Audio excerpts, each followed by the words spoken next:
his vote was counted despite not being physically present on the floor, as others have said is required by the rules. So this is Speaker Babin speaking on the matter. Yes. I'm sure you all read the standing order I referred you to.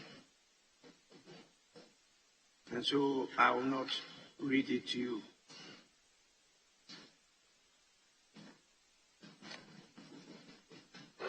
What the tellers have submitted.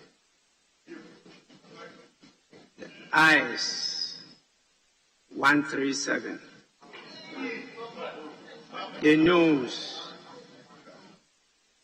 136.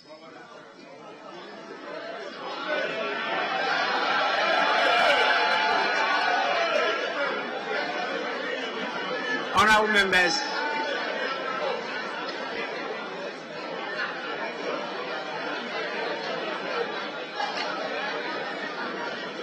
you have to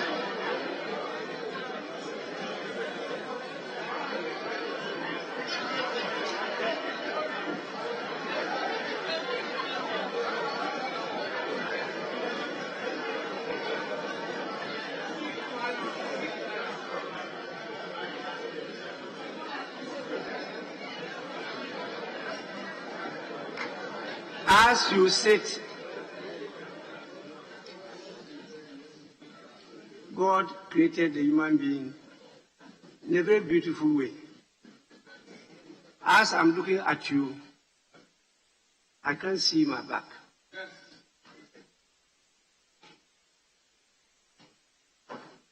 That is how you are. As you sit, you can't see your back. As I sit, I can see your front, I can see your back. As you sit, you can see my front, you can see my back. I go by the rules, and that's what I'm applying. Please, I will not do anything untoward. If you want, see me in chambers. Honourable members, with this, the Excise Duty Amendment Bill 2022 is read the third time and passed. Well, you're welcome back. So that was Speaker Babin telling us about what happened yesterday, declaring the votes and declaring that the bills have been passed. So this happened around 12 midnight into 1 a.m. My colleague, Ni Ayikwe Okana, parliamentary correspondent, was there throughout. He joins us on the line to give us a quick update on what really went on in Parliament. Hello, Ni Ayikwe Okana. Welcome to the program. Hello, Ni.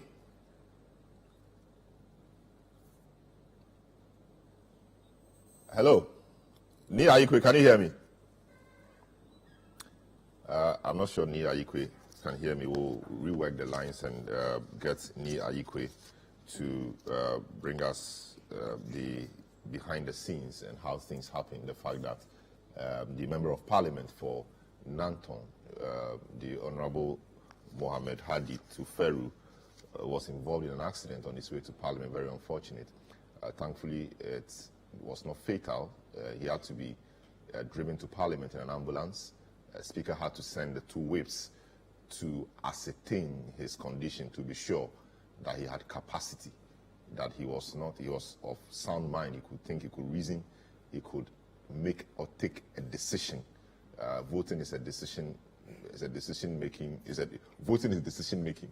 And so once he was deemed as having capacity, he was counted as one of the voters. So he voted majority. That's how come majority made 137, and then minority, their numbers 136. Of course, if you recall, there was a Supreme Court matter which took out the Honorable Jechi Kwesin.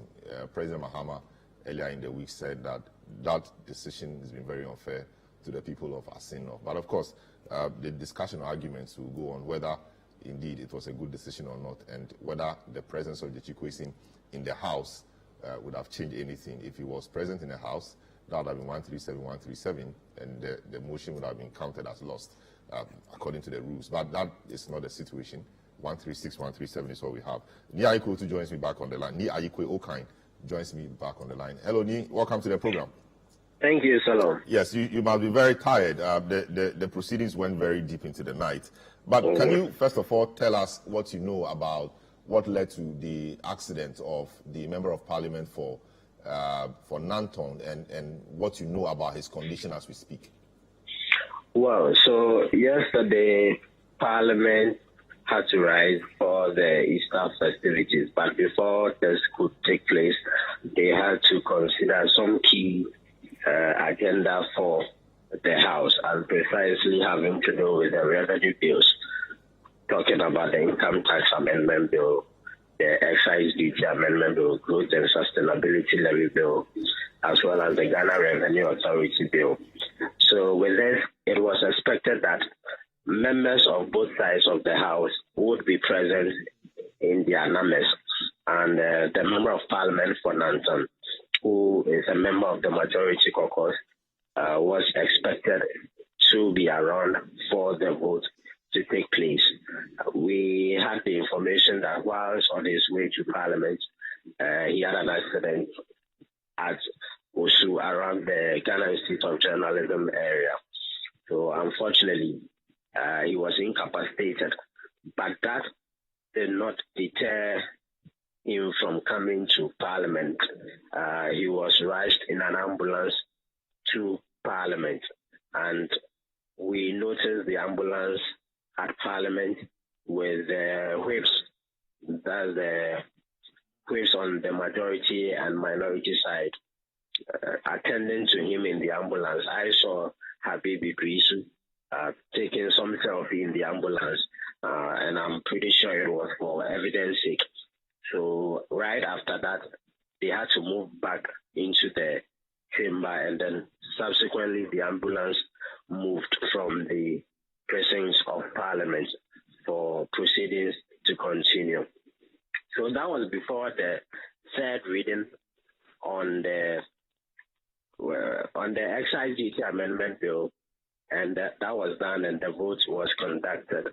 But we had an explanation from the Speaker, who said that although the MP was not in the House, he was counted because as part of the rules of the House, Order 114, Rule 4 of the Standing Orders states that a member who is incapacitated by some physical infirmity from passing through the lobby shall report to the Speaker. So once the incident was reported to the Speaker, he had to direct the whips on both sides to attend to the ambulance just to confirm the situation so that he could partake in the vote. And that was why he was counted as present, although he wasn't available to partake physically in the vote.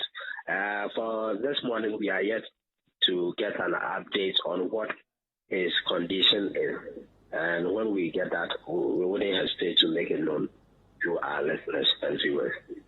I see. So what did the minority in the House say about this provision and the interpretation placed on it by the Speaker? Did they oppose it, or they just took it because they assumed that was, or they deemed it to be the proper interpretation of that order? So before the interpretation could come from the Speaker, they were quite surprised because they knew the numbers were not up to. So how come all of a sudden the majority has been able to have their way and pass the bill? Because if you have someone who is incapacitated and you've still been able to get the majority of numbers, then it's quite surprising. So the Minority Chief Whip, Governor Agoja, rose to his feet and inquired from the Speaker some clarifications as to why they are aware that the majority is not up to the number, but then they were able to pass the bill, and the Speaker provided this clarity. And so that put the matter to rest. They had no objection whatsoever to it. But subsequently, it actually drained their energy that they had earlier put into the rejection of some clauses and then subsequently approval of the bills. I see. What did Governance mean by saying that the numbers were not up to? Was it because they felt that because a member of parliament had been involved in an accident, the MPP side was going to be shot by one? And exactly. the decision of the Speaker to allow or to send the whips out, Governance is a minority chief whip, so he should have been privy to that decision. So why his surprise? Because if the Speaker directed the whips to go and check, that information should have come to him and he should have known about it. Yeah, so he made it clear that it was in the public domain already, although they had not made it official to the public. So once the misconception was already in the public that a member of parliament had been incapacitated and yes, so the majority had their way, he had to bring it to the fore for it to be addressed, although they were aware of it in the background. I see. That's quite interesting. So as we speak, the 3 revenue generation bills have been passed. The finance minister was in parliament. He should have been, or he should be a happy man by now. Did he say anything to the media? Did he say anything in parliament prior or after the passage of the bills? So he only represented, because he presented the bills to parliament, so he had to move them for them to be considered and then passed. So that was what he did. But he never granted interview to us after proceedings. We saw him walking out of the chamber with some smiling, face, and you could tell that he was excited that these bills have been approved, just as they were requesting of the House to do, in order to assist the government to be able to rake in some revenue, approximately about 4 billion Ghana cedis, to be able to also secure the IMF board approval. I see. So another issue that came up was the direction by Parliament to the Electoral Commission to hold on with its plans to use the Ghana card as a sole document for registration onto the voters' register for the upcoming polls. Tell us what went into that decision. So before the consideration of the revenue bills, the Speaker, if you recall, there was a committee of the whole meeting some few weeks ago where we had the National Identification Authority officials, the Electoral Commission, and the Finance Minister coming to Parliament to brief the House on its plans to use the Ghana card as the source document for registration onto the voters' register for the upcoming polls. So after this brief, the committee had to present its report to the House, and that was done yesterday before the House went on recess. So when the committee presented its report, it had been made clear that there was a consensus reached on the need for the Electoral Commission to hold on with its plans, because the committee indicated that if you are relying on the Ghana card as the source document, then you would have to hold on for Ghanaians, eligible voters who have not acquired or have challenges securing the Ghana card, to be able to get it before you even plan of making such a move. Because if that is not done, the possibility of disenfranchising many eligible voters in the upcoming general elections is high. So the committee, in its report, proposed that the Electoral Commission should hold on and make sure that the needed,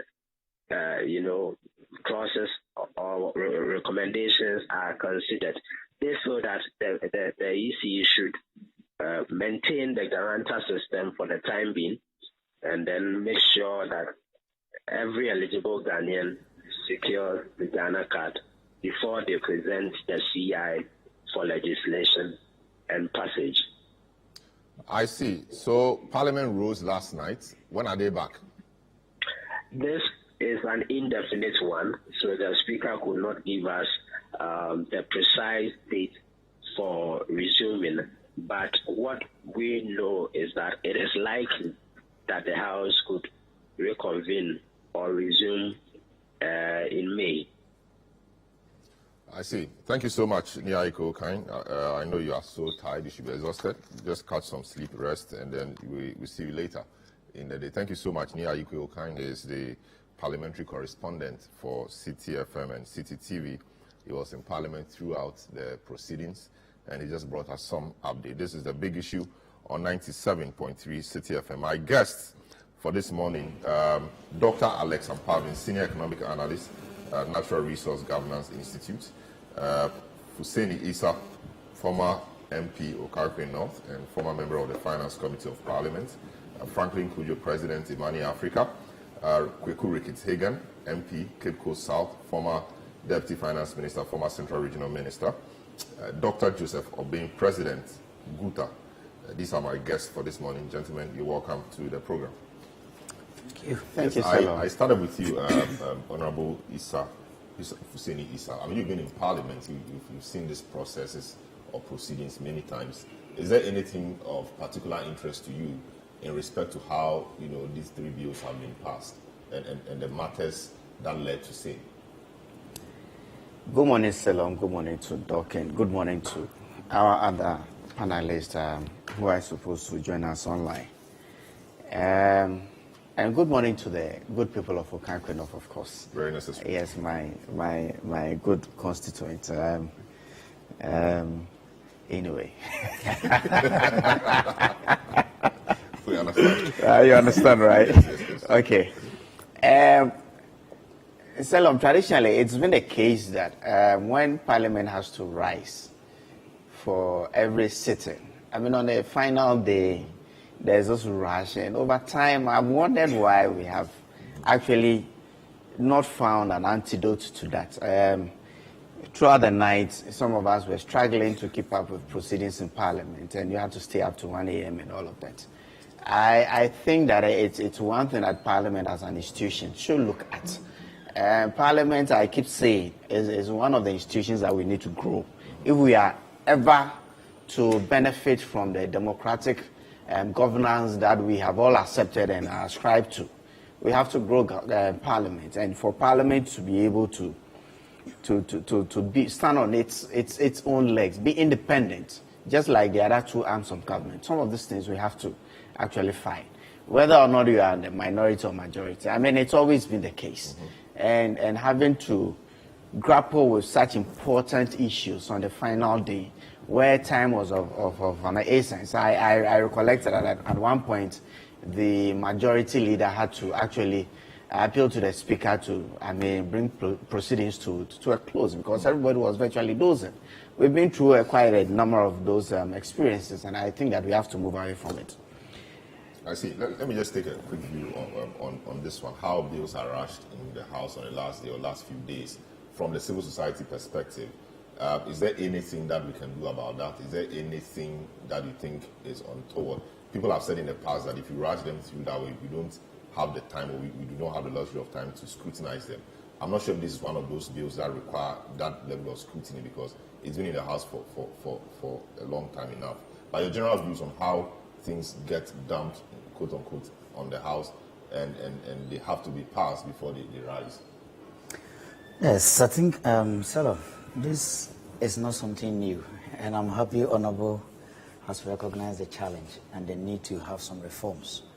Not long ago, I think it was the capping bill, the one that get found in a few others, that if my memory will serve me right, was probably passed around 4 a.m. I mean, at 4 a.m., where is the human capacity? Having sat down the whole day from morning to the evening and then to the next day. Where is the strength? So possibly somebody might just give in because of tiredness. But also on the other side, most of the time, I'm sure our MPs, they kind of know where they are going with the bills. These are things I believe Honorable will quote me. He'll put me on path if I'm wrong. There are things I'm sure within the caucuses, they kind of have their own agreement on which direction they are going. but it doesn't still make it right. And I think we need to consider the health of the people we've put to represent us to make the relevant laws. And also, how important are the laws? Unless you just want to tick the boxes, but if you really want people to scrutinize, to come up with the laws that will impact on us for years to come, then surely they should be put in a position where they have the mental strength, the physical strength, and the psychological strength to be able to make the right judgment. So definitely, I think it's an area government going forward, Parliament themselves, I think they need to come up with some modalities to address this. I see. All right, so let's get to the meat of the matter. These three revenue bills or generation bills, we've been told, are very important. I don't know, how important are these three bills, and how important was it that Parliament passed it last night, given the context of our current economic challenges? Salom, the government has been on a path of fiscal consolidation. I mean, we all recognize our challenges in the last year or two. I recollect that on the 1st of July 2022, the president did take the decision to go to the IMF to get some bailout to be able to correct our current challenges we're experiencing within our fiscal policy. Fiscal consolidation has been of essence, and amongst other things, we've had to do quite a number of things to be able to come to the final agreement with the fund. Not too long ago, we went through the debt exchange program, which, I mean, by and large, we have met. We are engaging our external creditors. We are engaging the Paris Club. The minister just came back from China. Those are all important things that we had to do to be able to come to a final agreement point with the fund. Traditionally, we have also done our fiscal policy every November. The minister will go to Parliament, present the government's policy for the ensuing year. Parliament has the time to work on it up until 31st of December, when the fiscal policy becomes an act that guides our fiscal dealings in the particular year. This particular bill was part of the budget that was read way back in November. And so for me, it was quite worrying that we had to hold on until we got into this situation. I mean, when you were speaking about the condition of Honorable Tufero, it's quite sad that you have to put yourself under this condition.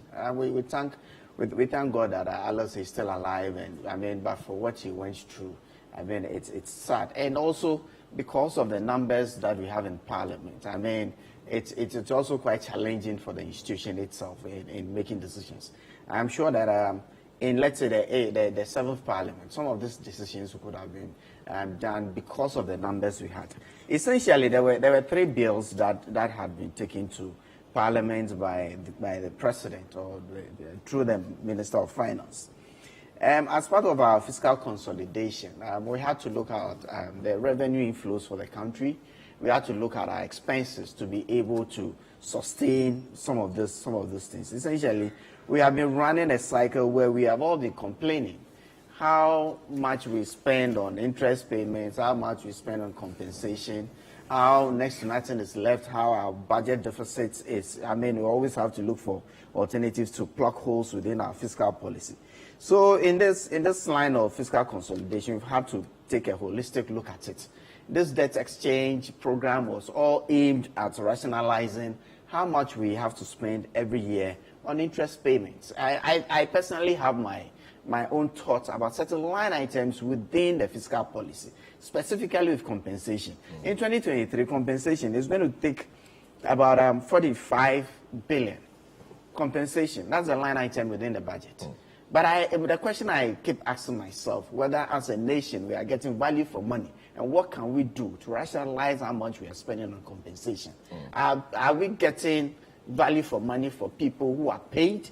People are paid in assemblies, they go to work, and when they don't have probably things to work with or they are unable to, be productive. And yes, still their compensation, because of the way we treat that line item, will be there. These are all realistic things that we have to deal with as a nation.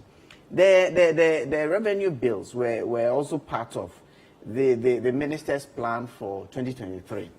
We all know that the global economic situation, Ghana is not being left out. We've had our own challenges with COVID, with the Russian-Ukraine war, where essentially what has happened with us is that revenues have gone down because productivity has gone down. So the amount of taxes that the government is able to get within a year, it's really gone down. So we have to be innovative. We have to do new things. And taxation itself is not supposed to be static, because things evolve. New things come through. Old things go out. And so taxation itself evolves every year or every now and again. And so as it evolves, we also have to adjust ourselves. And we can only adjust ourselves through the fiscal policies and bills that come to Parliament like this one.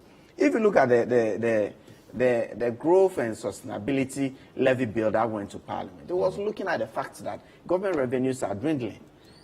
Our expenditure on the other side is going up, all because of the situation we find ourselves in. And so government itself has to be creative in a sense that we have to look for new revenue handles and all of that to be able to show up our expenditure, so we are able to show up our revenues, so we are able to cater for our expenditure. Yeah, like I mentioned, an expenditure line item like compensation, interest, they cannot wait. They are things that we need to incur. And so if we cannot do anything about them, the alternative is for us to show up our revenues, so we'll be able to take care of them. And so these are real issues.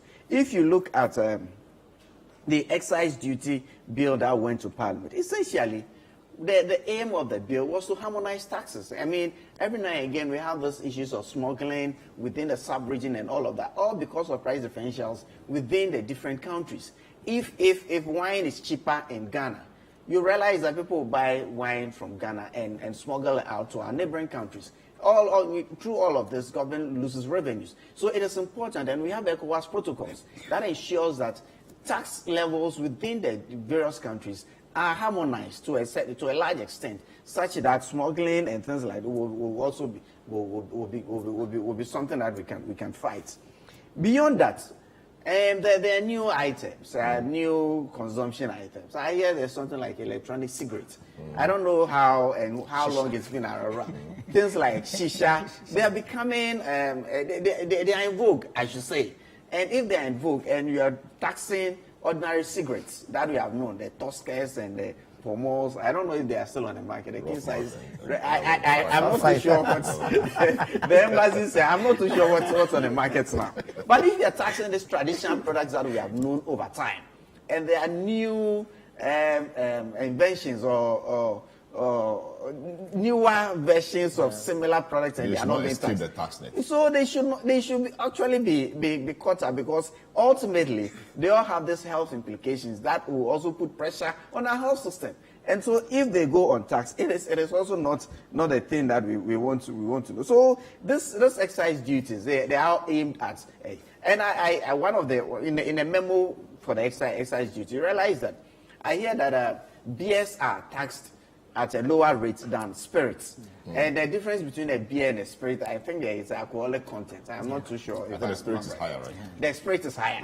Yeah. So if you are taxing, let's say, Heineken, because it's coming from outside at a certain age, but meanwhile, vodka is coming and then it's at a lower age. But if you look at the impact or the health impact on the ultimate impact on our health system, you see that the consumption of vodka will probably have a bigger impact or bigger pressure on our health system. So why should beers be taxed higher than spirits? So this is also to be able to rationalize the tax system and ensure that there's equity or some sort of equity within the system. So these are things that will come up every now and again. If you look at the income tax bill that went to Parliament, interestingly, it is coming up with innovation, because look, not too long ago, we negotiated a minimum wage level.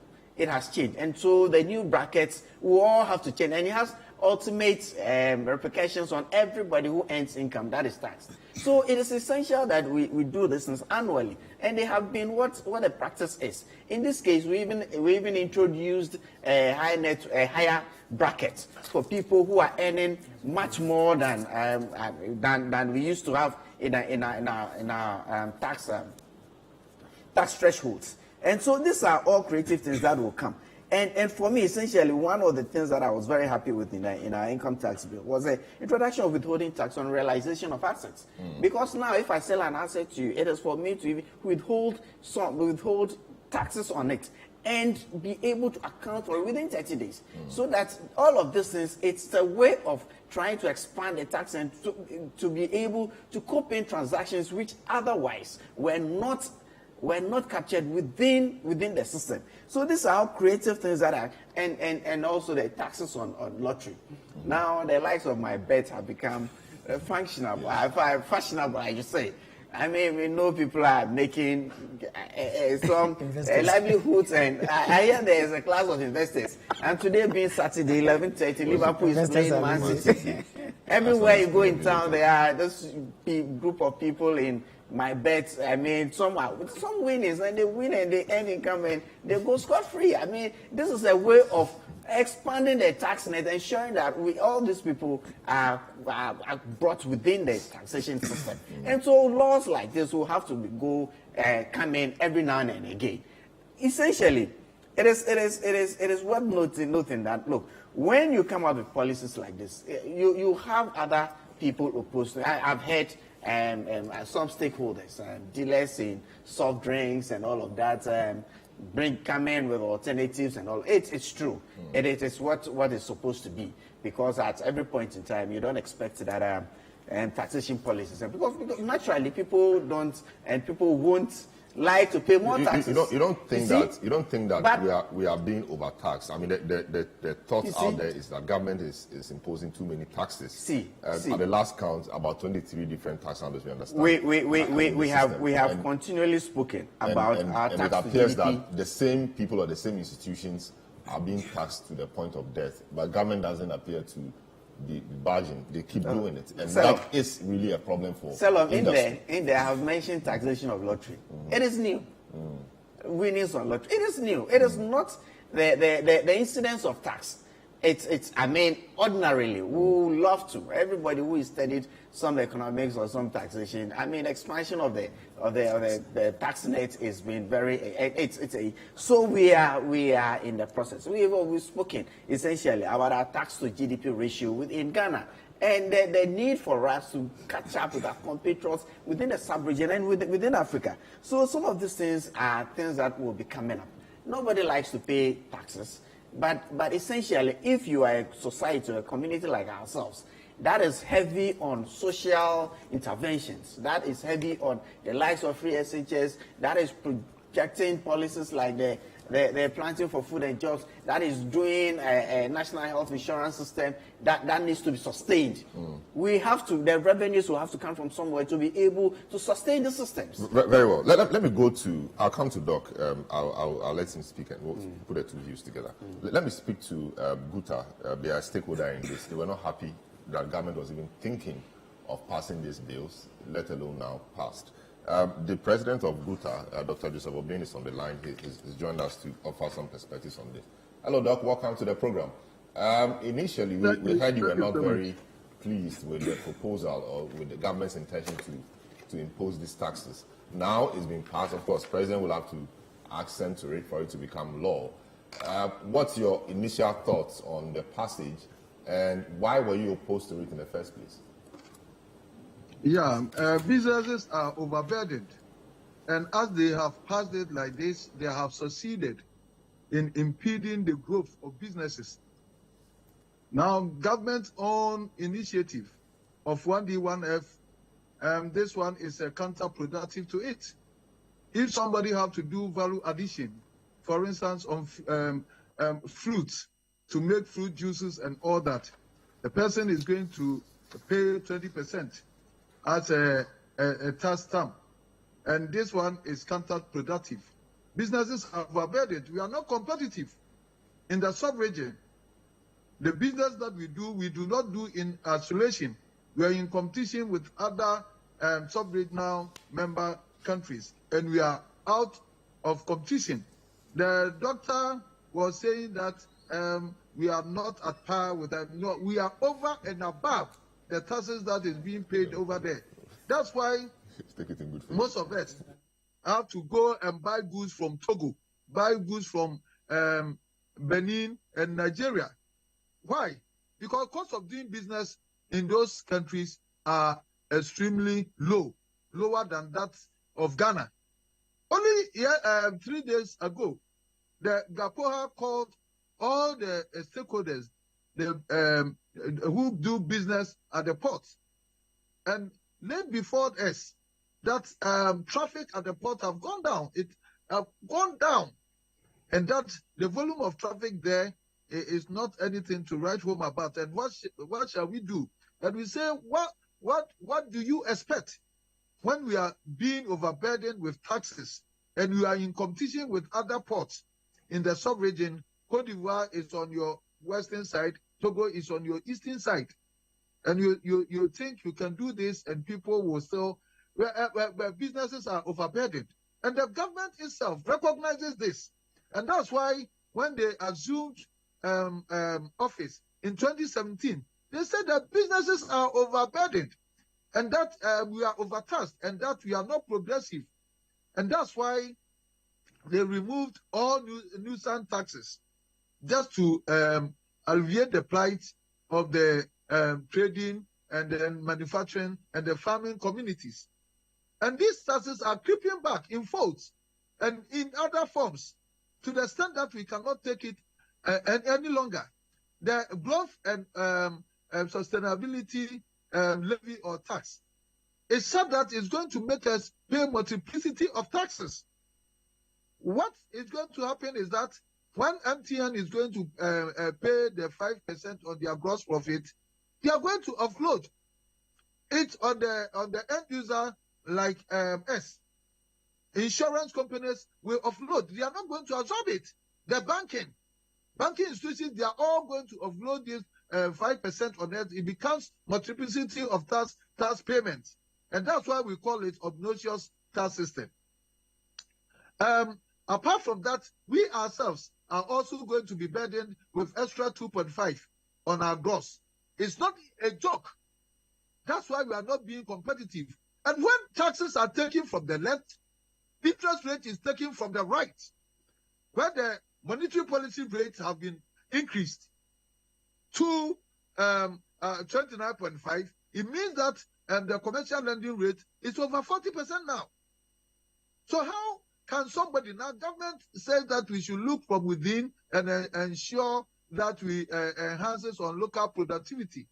Who is going to borrow at 40% with all these taxes and succeed in increasing local productivities?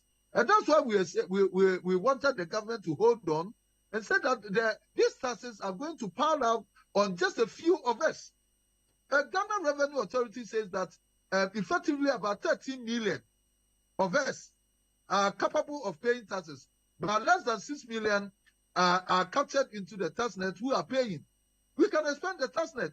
The business community have not been doing badly in terms of revenue collection.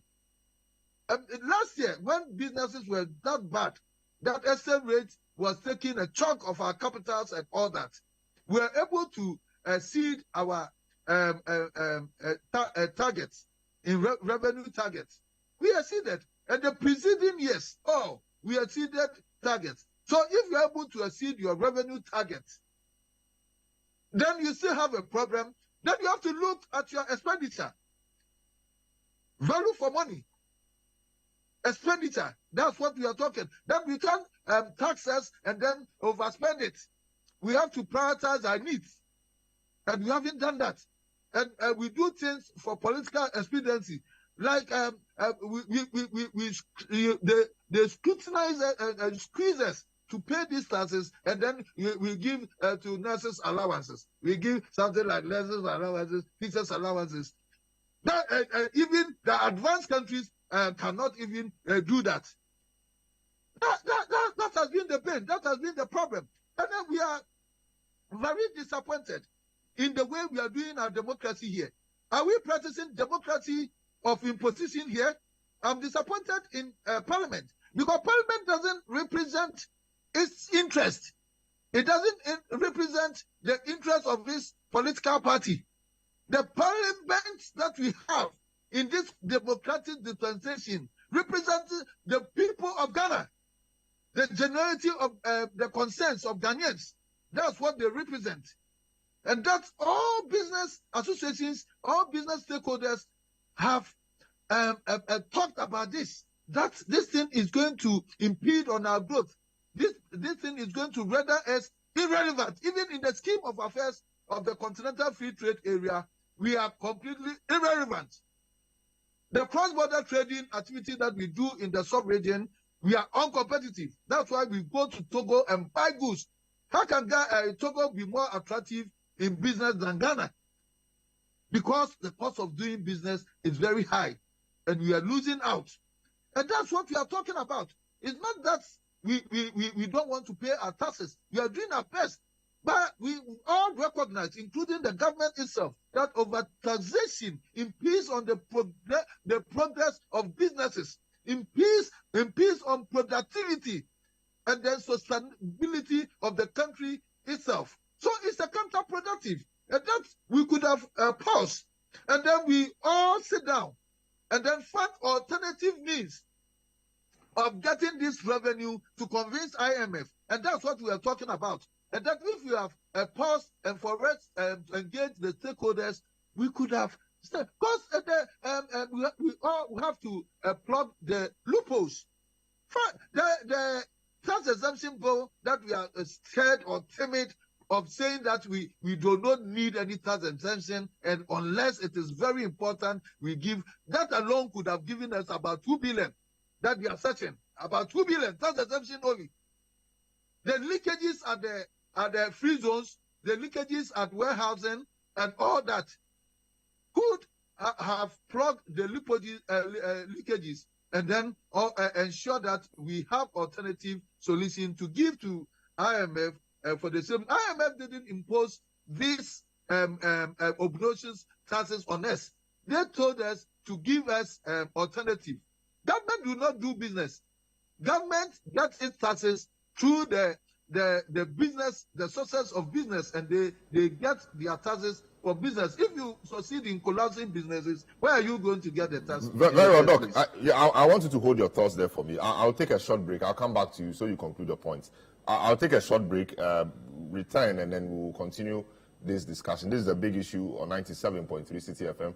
My guests are seated. We're discussing the matter of the passage of the 3 revenue bills, the Excise Duty Amendment Bill 2022, the Growth and Sustainability Levy Bill 2022, and the Income Tax Amendment Bill 2022. That was passed after midnight yesterday. Parliament had to do that before rising.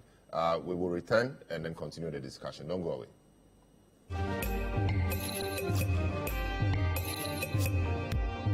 Or call 0302-226-013 for further information. This Easter, let's make some sacrifices. Let's be compassionate and let's make an orphan feel loved.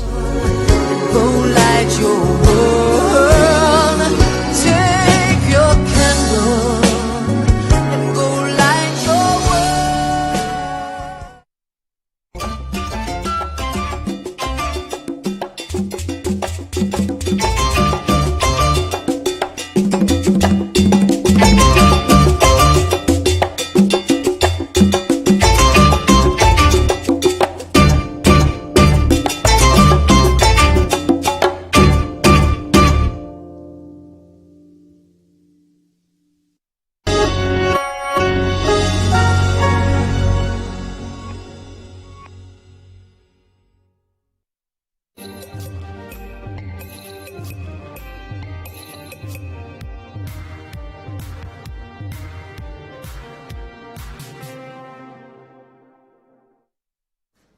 You're welcome back to the big issue. Very big welcome to our TV viewers. We've been discussing the matter of the passage of the 3 revenue bills that happened yesterday. Minority opposed it to the last minute, but it became a matter of numbers, and majority had the numbers. Even though one of the majority MPs was involved in an accident on his way to Parliament, the Parliament found a way through the rules of counting him as part of the majority, and so the votes came to 137, 136. Worthy of note is that Adjo Asafo was in the House, and Adjo Asafo voted for the motion, voted with the majority, and that was what put it at 137. So that's where we are. We are discussing the revenue bills. Guta is saying that the taxes are becoming obnoxious. They are not becoming. They are not competitive anymore compared to their colleagues on the continent and in other parts of the world, thinking that this whole thing about AFTA, etc., the taxes are making them lose out, and that's a big matter for them. The Honorable Issa Hussein, who is my guest also, thinks that the taxes are important to help the economy. He doesn't necessarily agree with Guta that the taxes are obnoxious, but we will interrogate those factors a bit later. So my guest this morning, Dr. Alessandro Pabing, who is here to speak, Senior Economic Analyst, Natural Resource Governance Institute, Honorable Fuseni Issa, former MP, Kokankuri North, and former member of the Finance Committee, Dr. Joseph Obing, President, Guta, Kweku Rikit-Hagan, MP, Cape Coast South, and former Deputy Finance Minister, former Central Regional Minister, and then Franklin Kujo, President of Imani Africa. So this is where we are now. Guta was speaking, and I see Honorable Issa itching to make an intervention, but you know, been hampering on this MPO and the incident and the fact that I just avoided. Essentially, yesterday, the decisions in Parliament were not taken by secret ballots. It was head count. Yes, it was head so once they have a head count, everybody will show up. And the definition of even the presence of an MP in Parliament, it's even very swift. I mean, depending on where how you want to interpret it, whether an MP comes to Parliament, doesn't come to plenary, is in Parliament, or necessarily has to come to plenary before in Parliament. It's all very swift. So that's what happened to Pharaoh. Yeah. So Pharaoh's vote was counted. So it's I mean, the speaker found that we're using the rules, and once it's in the rules, it's fine. So yes, Doc, you were making a point saying that the taxes are making you less competitive compared to other people on the continent and elsewhere. But the reality too is that we are told that the economy is in difficulty. Without the taxes, we will not do well. We need the IMF deal to help the economy. Where do you draw the lines? The fact that we should not tax you and we leave you as you operate, so government doesn't have revenue to cause the economy to recover, or we tax you so the economy is brought back on track for everybody to benefit. Where do we draw the lines? Yeah, definitely we need the taxes to build the nation. This one, everybody is aware. And it's not that we are not patriotic. And I've said that since 2021, we've been made to pay taxes. And if you recall, the government cites COVID as a problem for this, his problems. But if government have a problem with COVID, the business community were even more affected with the pandemic, and even the effects of the Russia-Ukraine war. And so we also need sympathy. But you see, we also supported government in 2021 because we thought that because of the pandemic, government is also challenged. And then it brought so many taxes. That's where we have the Ebola tax, we have the COVID tax. Even COVID tax, we don't have precedent anywhere in the world where this COVID have destroyed businesses, and then we impose a levy on it. But we allowed it. It's not that we are not we are not conscious of the fact that government needs revenue. But when you overdo it, when businesses are overtaxed, the present government itself is aware that overtaxation impedes on the progress of businesses. Here we can say that we have a different situation because of the economic position that we have, IMF, that we have to go and get the IMF funding. That's why we are doing this, and so we have support. But you don't have to kill businesses before you're able to get this. And that's why I'm saying that there are so many ways. Because IMF will tell you to bring your solution to enhance on revenue, and that it did not tell you to kill the businesses. So any tax that will be overburden the few that pay the taxes. That's why we are saying that we could have sat down and evaluate this tax and see where it will not help the growth of businesses, and then we all come out with a very tangible solution where it will not affect businesses. Because when you are doing economics, you put everything on the scale. This thing that I'm bringing, is it going to impede on our businesses? Because we all say that private sector is the engine of growth. A government does not do any business unless businesses thrive. And then the result that we have, government also get is revenue. That's what we are talking about. We are not saying that government should not do anything about this. In any case, we have been getting the revenues. We are exceeding our revenue target. So who says that we are not even achieving our revenue target? Does that also mean that every year we have to pile it on us, or we have to look from the broader economic perspective and then know how we have to prune down on expenditure, or we have to pile up expenditure and also force us to pay, whether it will destroy our businesses or not? And that's what we are talking about. Very well. So we are not against the fact that governments have to enhance on revenue and all that. But we also have to think about how to prioritize our needs and how to prune down our expenditure, value for money, contracts, and all that. If we're able to do that, we are able to maximize the revenue that we get. But it shouldn't be that even when you are exceeding your revenue target, you come and get that you are overstretched. Because you are overstretched with expenditure. And that's what we have to think. And we have to be able to bring innovative systems that will ensure that the few that we pay, even we get the correct value. That's the systems that we have to bring. We have to also spread the tax net to include so many other people, over 13 million that GRA is telling us. And then we have to plug the loopholes. The tax exemption should be cancelled. If we cancel tax exemption, that there's no tax exemption, we are going to get 2 billion. From that sector alone, people are abusing it. When people will bring rice and they say that it's under tax exemption and all that, and we know. So I guess what we are talking about, but we can't pile up on the few of us that are paying the taxes, and it will break the neck of businesses. Very well. Interest rate is also taking a chunk from us. Very well. I'll come back to you again, but I want you to tell us how we can do it.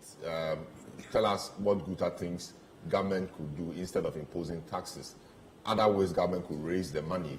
Other areas government could cut to get more money to do the things it wants to do with the revenue from the taxes. So I'll come back to you on that. Let me come to you, Doc Ampabing.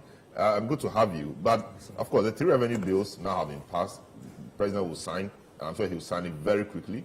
It becomes law, so we start having money from that. But the discussion really is that people are being overtaxed.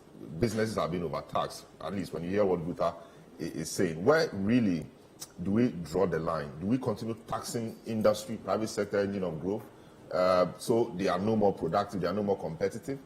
Because government needs money. Where should the balance be? Thanks, Sal. And I think I like using this particular statement that in Ghana, we normally see taxes as emergency. So anytime we are challenged with a fiscal gap, the quick fix is to run and introduce a new tax or increase an existing one. Whilst we cannot run an economy without taxes, when they come to issue of taxation, we need to have more of consultation. And I think the stance from Guta and most businesses has been government weak consultative process when it comes to taxation. And I mean, we can date back to the era of luxury vehicle levy, you can go to the e-levy, which was implemented before we started consultation. Who does that? And now we have a tax that's going to have a significant impact in the economy. And there's absolutely no consultation. Like we have the e-levy, the telcos, we only got to know the e-levy when the minister read the budget. I mean, these are the sector people who are going to collect the taxes for you. So for anything at all, they have to be part of the process. In the same way, GUTA and all key stakeholders are not even aware or have not been consulted throughout the process. So having said that, I think these three taxes, there are some, I would say, some very positives in the tax. I mean, we shouldn't always think that taxes are bad by themselves. The Income Tax Amendment Act, for example, maybe my only issue with that tax has to do with the treatment of the foreign exchange gains and losses. But when it gets to introducing additional tax band, I think that is right. Because Ghana, currently we have 5 tax brackets. All these are concentrated at the very bottom of the taxes. So introducing a new tax band of 35% to take care of people who are earning higher, that is progressivity. And I think that's what the system needs.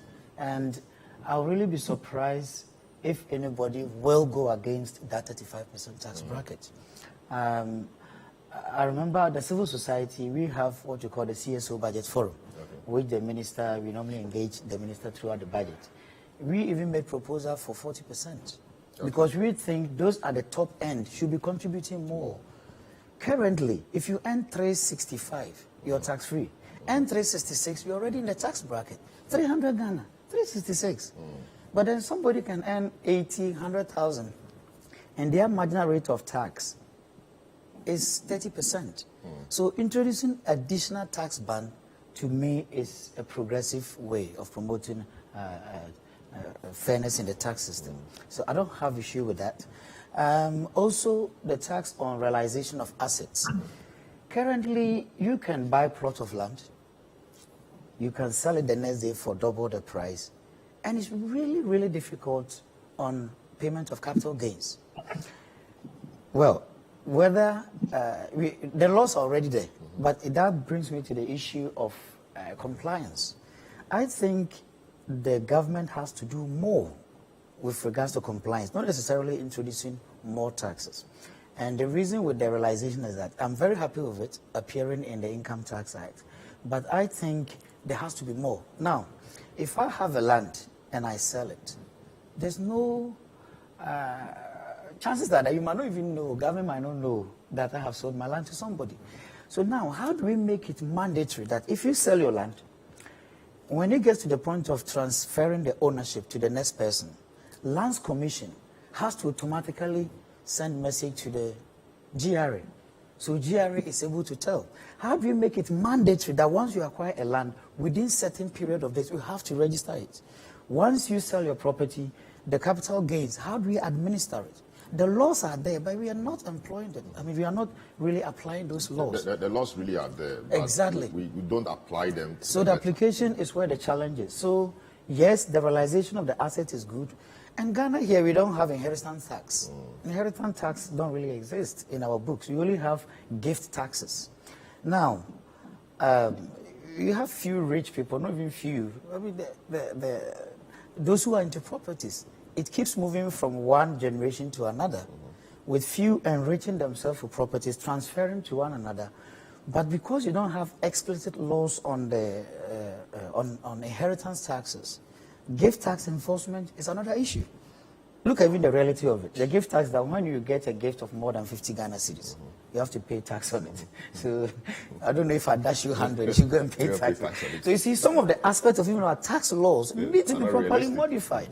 So if you have a gift tax to say maybe from 100,000, and there are proper structures in place to administer, that makes more sense than sitting down here and saying, anybody giving a gift of more than 50 cedis, you go and pay taxes. So there are lots of issues there. So I don't have issue with that one.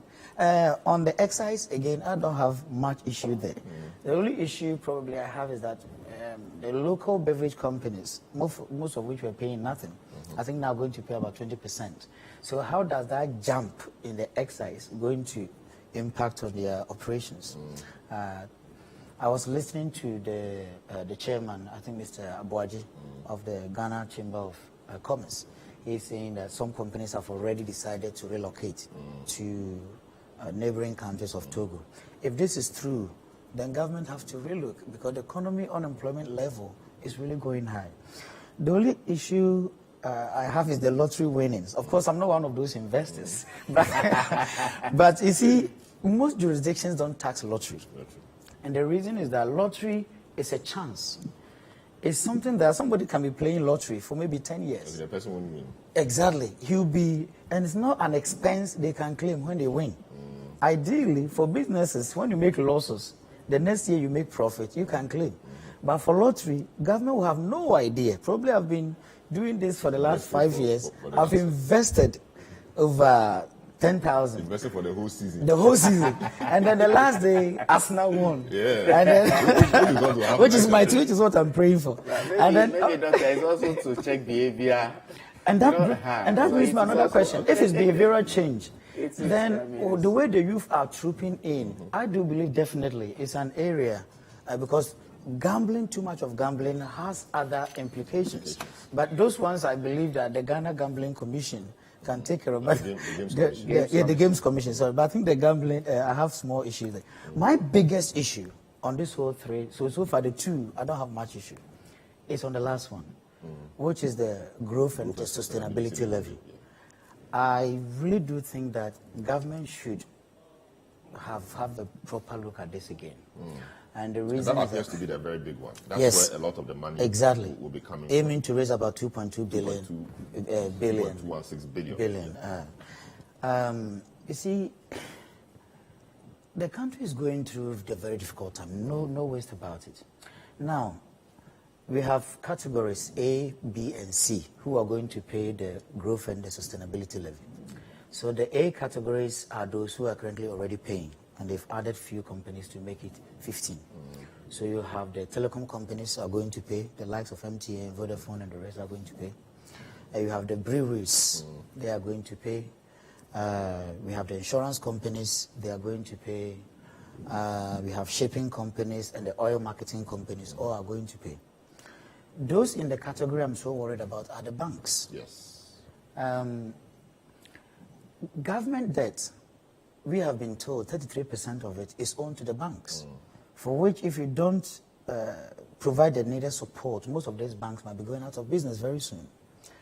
These same banks are already paying the 5% financial sector recovery levy, and that is also on profit before tax. So by rough estimation, they are actually going to pay 10% before tax. In a sector that is so much overburdened and are going through almost at the point of, most of them at point of closure. Now, if the banks are also not performing, that affects the broader economy, because how are these people going to be able to loan money to businesses to flourish? We need the banks to be up and doing, to be able to support local businesses, for which at this point, most of them are even being distressed because of their overexposure to government. So I think that definitely should have been taken a look at. And concern is also with the upstream oil companies. Yes. Most of these companies have stability clauses, which at the point of exploration have agreed with the government that, okay, I take on this existing fiscal policy measures with the hope that any new future fiscal regime will not affect me. Government have signed, the energy companies have signed. Now, this bill is saying it is regardless of whatever existing stability clause that you have. And that goes against the agreement. Exactly. So now, what's going to happen with our courts? And that in itself is not good for the country. You see, a stable fiscal regime is very good for flow of FDIs. Most companies come into countries when they have a very stable fiscal regime. The businessman needs to understand the kind of taxes they will be paying.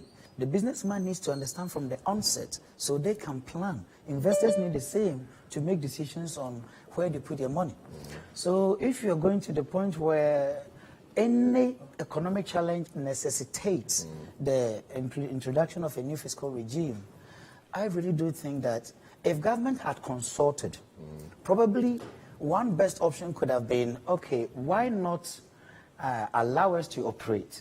Then at the end of the month, at the end of the year, assessment, then you can increase the tax rate. So for example, instead of 25% corporation tax rate, because of the economic challenges, we are going to allow businesses to operate so they generate enough, they're able to reinvest, they're able to employ more people.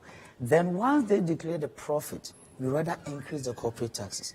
I think these are areas I'm sure if businesses were consulted, I'm sure could have been considered. But to have this at this very difficult economic times, with the rate of unemployment you are in, with the difficulty of doing business, electricity have gone up by more than 30% in the last 8 months. The cost of doing business generally has increased. So I do think that the first two taxes, as I said, I'm not really sure if people should be concerned about it. But the one that affects industry, these are the micro that is going to spur the macro. These are the ones that are going to spur the very productivity and the growth that we seek. So if you are tackling them from the source, how would they expand? Very well. So the three, we're looking at the three revenue generation bills that were passed last night, and the income tax amendment bill, which is expected to bring in some 1.29 billion cedis. The excise duty and excise tax stamp amendment bill, expected to bring in some 455 million Ghana cedis. The growth and sustainability levy bill, expected to bring in some 2.216 billion Ghana cedis. That's what Doug just spoke about. He says he has some problems with that. So the institutions that will be taxed will include banks, that's in category A. Banks, we have non-bank financial institutions, we have insurance companies, telecommunications companies liable to collect and pay the communication service tax under the Communication Service Tax Act 2008 Act 754. Breweries, inspection and valuation companies, companies providing mining support services, bulk oil distributors, oil marketing companies, communication tower operators, companies providing upstream petroleum services, companies and institutions registered by the Securities and Exchange Commission, specialized deposit-taking institutions, electronic money issuers, shippers, shipping lines, maritime and airport terminals. And for all these institutions I've mentioned, constituting category A, the rate of the levy is 5% of profit before tax. 5% of profit before tax. There's a category B that will pay 1% of gross production. 1% of gross production. And these are mainly in the mining and upstream oil and gas companies. So category B are the mining companies and upstream oil and gas companies. And you recall that in the upstream oil and gas company, for example, royalties are charged on the gross production. Royalties are charged on the gross production. So this mainly is seen as a tax increasing the royalties that upstream oil and gas companies and mining companies will be paying to government. Category C has to do with all other entities not falling within category A or category B. All other entities not falling within the two categories we mentioned earlier. And for them, they are to pay 2.5% of profit before tax, 2.5% of profit before tax. So this is the nature of the thing we're looking at, the Growth and Sustainability Levy Bill, expected to bring in some 2.216 billion. Government says it needs that money to improve the economy. Doc, let me come back to you again. So where do we draw the balance? And a lot of it's about balance today. Interest rates, like Dr. Obin of Guta just said, interest rates skyrocketing on one side. On the other side, we have a lot of taxes, and the companies are in between. They are supposed to do well, make profit, employ, stimulate growth in the economy, etc. How are they going to be doing this? I think for companies, things are going to be very hard. I mean, we have to be realistic on the expectations we are placing on them, because access to finance is already a challenge. With the economy where they are now, it is now, banks have very limited faith in the private sector, and you can't fault them for that. And some of them, even who might want to lend, already have their funds locked with the government. So the banks are going to struggle. And second, the issue is that the IMF asked us for free fiscal space. They did not ask Ghana to introduce taxes. And not to say the taxes we've introduced are wrong. As I said, the first two to me are a very good idea, and we need to push for those. My concern is the businesses. There are things I believe government can do which will limit the amount of taxes they put on businesses. First one is, how do you tackle corruption? GII and Trudge has a report that shows that we lose about $3 billion a year through corruption. We are going to IMF to get what? $3 billion, and that will be released $1 billion every year. ACEP, African Center for Energy Policy, did a study that shows that the extractive sector alone, we lose $2 billion through illicit financial flows. How do you close those gaps? That too alone brings me to $5 billion. IMF, if you go to their website on the Article 4 consultation they did, the 2021 version, on page 52 of the document, we give 4 to 5% of our GDP away in exemptions. Luckily, we passed the exemptions bill, but my checks are that it's not been assented to since July. So the question is, why? What is holding us back, and why are we not implementing those measures that will help us? And if I make reference to e-levy, it clearly tells you that it's not about the taxes, but it's about the efficiency of the taxes. We can introduce all these brilliant taxes, but if you don't have efficient administration of the taxes, the revenue by themselves will not come. So we did talk about the e-levy, meaning we are not going to IMF. And you pass the e-levy, and you're going to IMF. That clearly tells you that if we can sit up and look at what is the revenue gap, what measures can we employ to make sure that there's efficiency in the collection of the ones that are already existing. We know the gap with corporate taxes. We know the gap already with VAT. We know gap around the informal sector. There are so many other areas you can look at. Look at property taxation. In some jurisdictions, that's making up about almost 5% of their GDP. You come to Ghana, and we say we are taxing only 9% of properties. We have 7 million or so properties in Ghana. We have a system that somebody will just walk to your door and hand you a paper and say, this is your property tax. We have to move away from this. We need to be more serious. Vice President has been advocating for digitization, which is brilliant. But how do we make good use of that digitization in a way that the property owner... From paper to the ground. Exactly. That the property owner has a way to be able to assess his tax liabilities online, able to pay digitally, knowing that the money is getting somewhere. Another revenue stream we missed was the toll booth. Yes. Why did we get rid of it? Now we said it's coming back. Fine. But it shouldn't come back in the form it was. I mean, you have been in the UK before. Yes, it appears to take the same form. Then we can say, it will take the same form with the promise that it will get better as we go. It won't. Salam, you were in the UK with me. Yes. You see, we don't have many toll booths, but there's a huge revenue generated each year. The system is that you pay road tax. So it's for every person using the roads, not only the one crossing the toll booth. As long as you're using the road, you have to pay. So we can make it and say 300 Ghana a year for saloon cars. The whole year, you paid, you finished. The money is earmarked. Nobody touches it. It's purely for construction. We have 2.5 million cars in Ghana. Let's say even every car pays just 100 Ghana cedis. How much can we generate from there? So there are some very good revenue potentials we are not making good use of. Saloon cars pay 300, V8 pay, let's say 1,000, or say 700 for the whole year. Articulator trucks paying about 1,500. We average it to about 500 per car, multiplied by 2.5 million cars on our roads. If these revenues are put to good use, Ghanaians are not scared of paying taxes. I think their concern is about the efficiency. What many people have said is governments have taken taxes over the years, but very exactly. So there are so many untapped revenue potentials. Many. In fact, if you give me time, probably you will not finish today. Only looking at the revenue potentials you are not taxing. These are the areas, and efficiency in collection and administration. Crucially, the state-owned enterprises. These are some of the areas that are draining us. They should be contributing to government revenue, but they are the ones sucking the government revenue.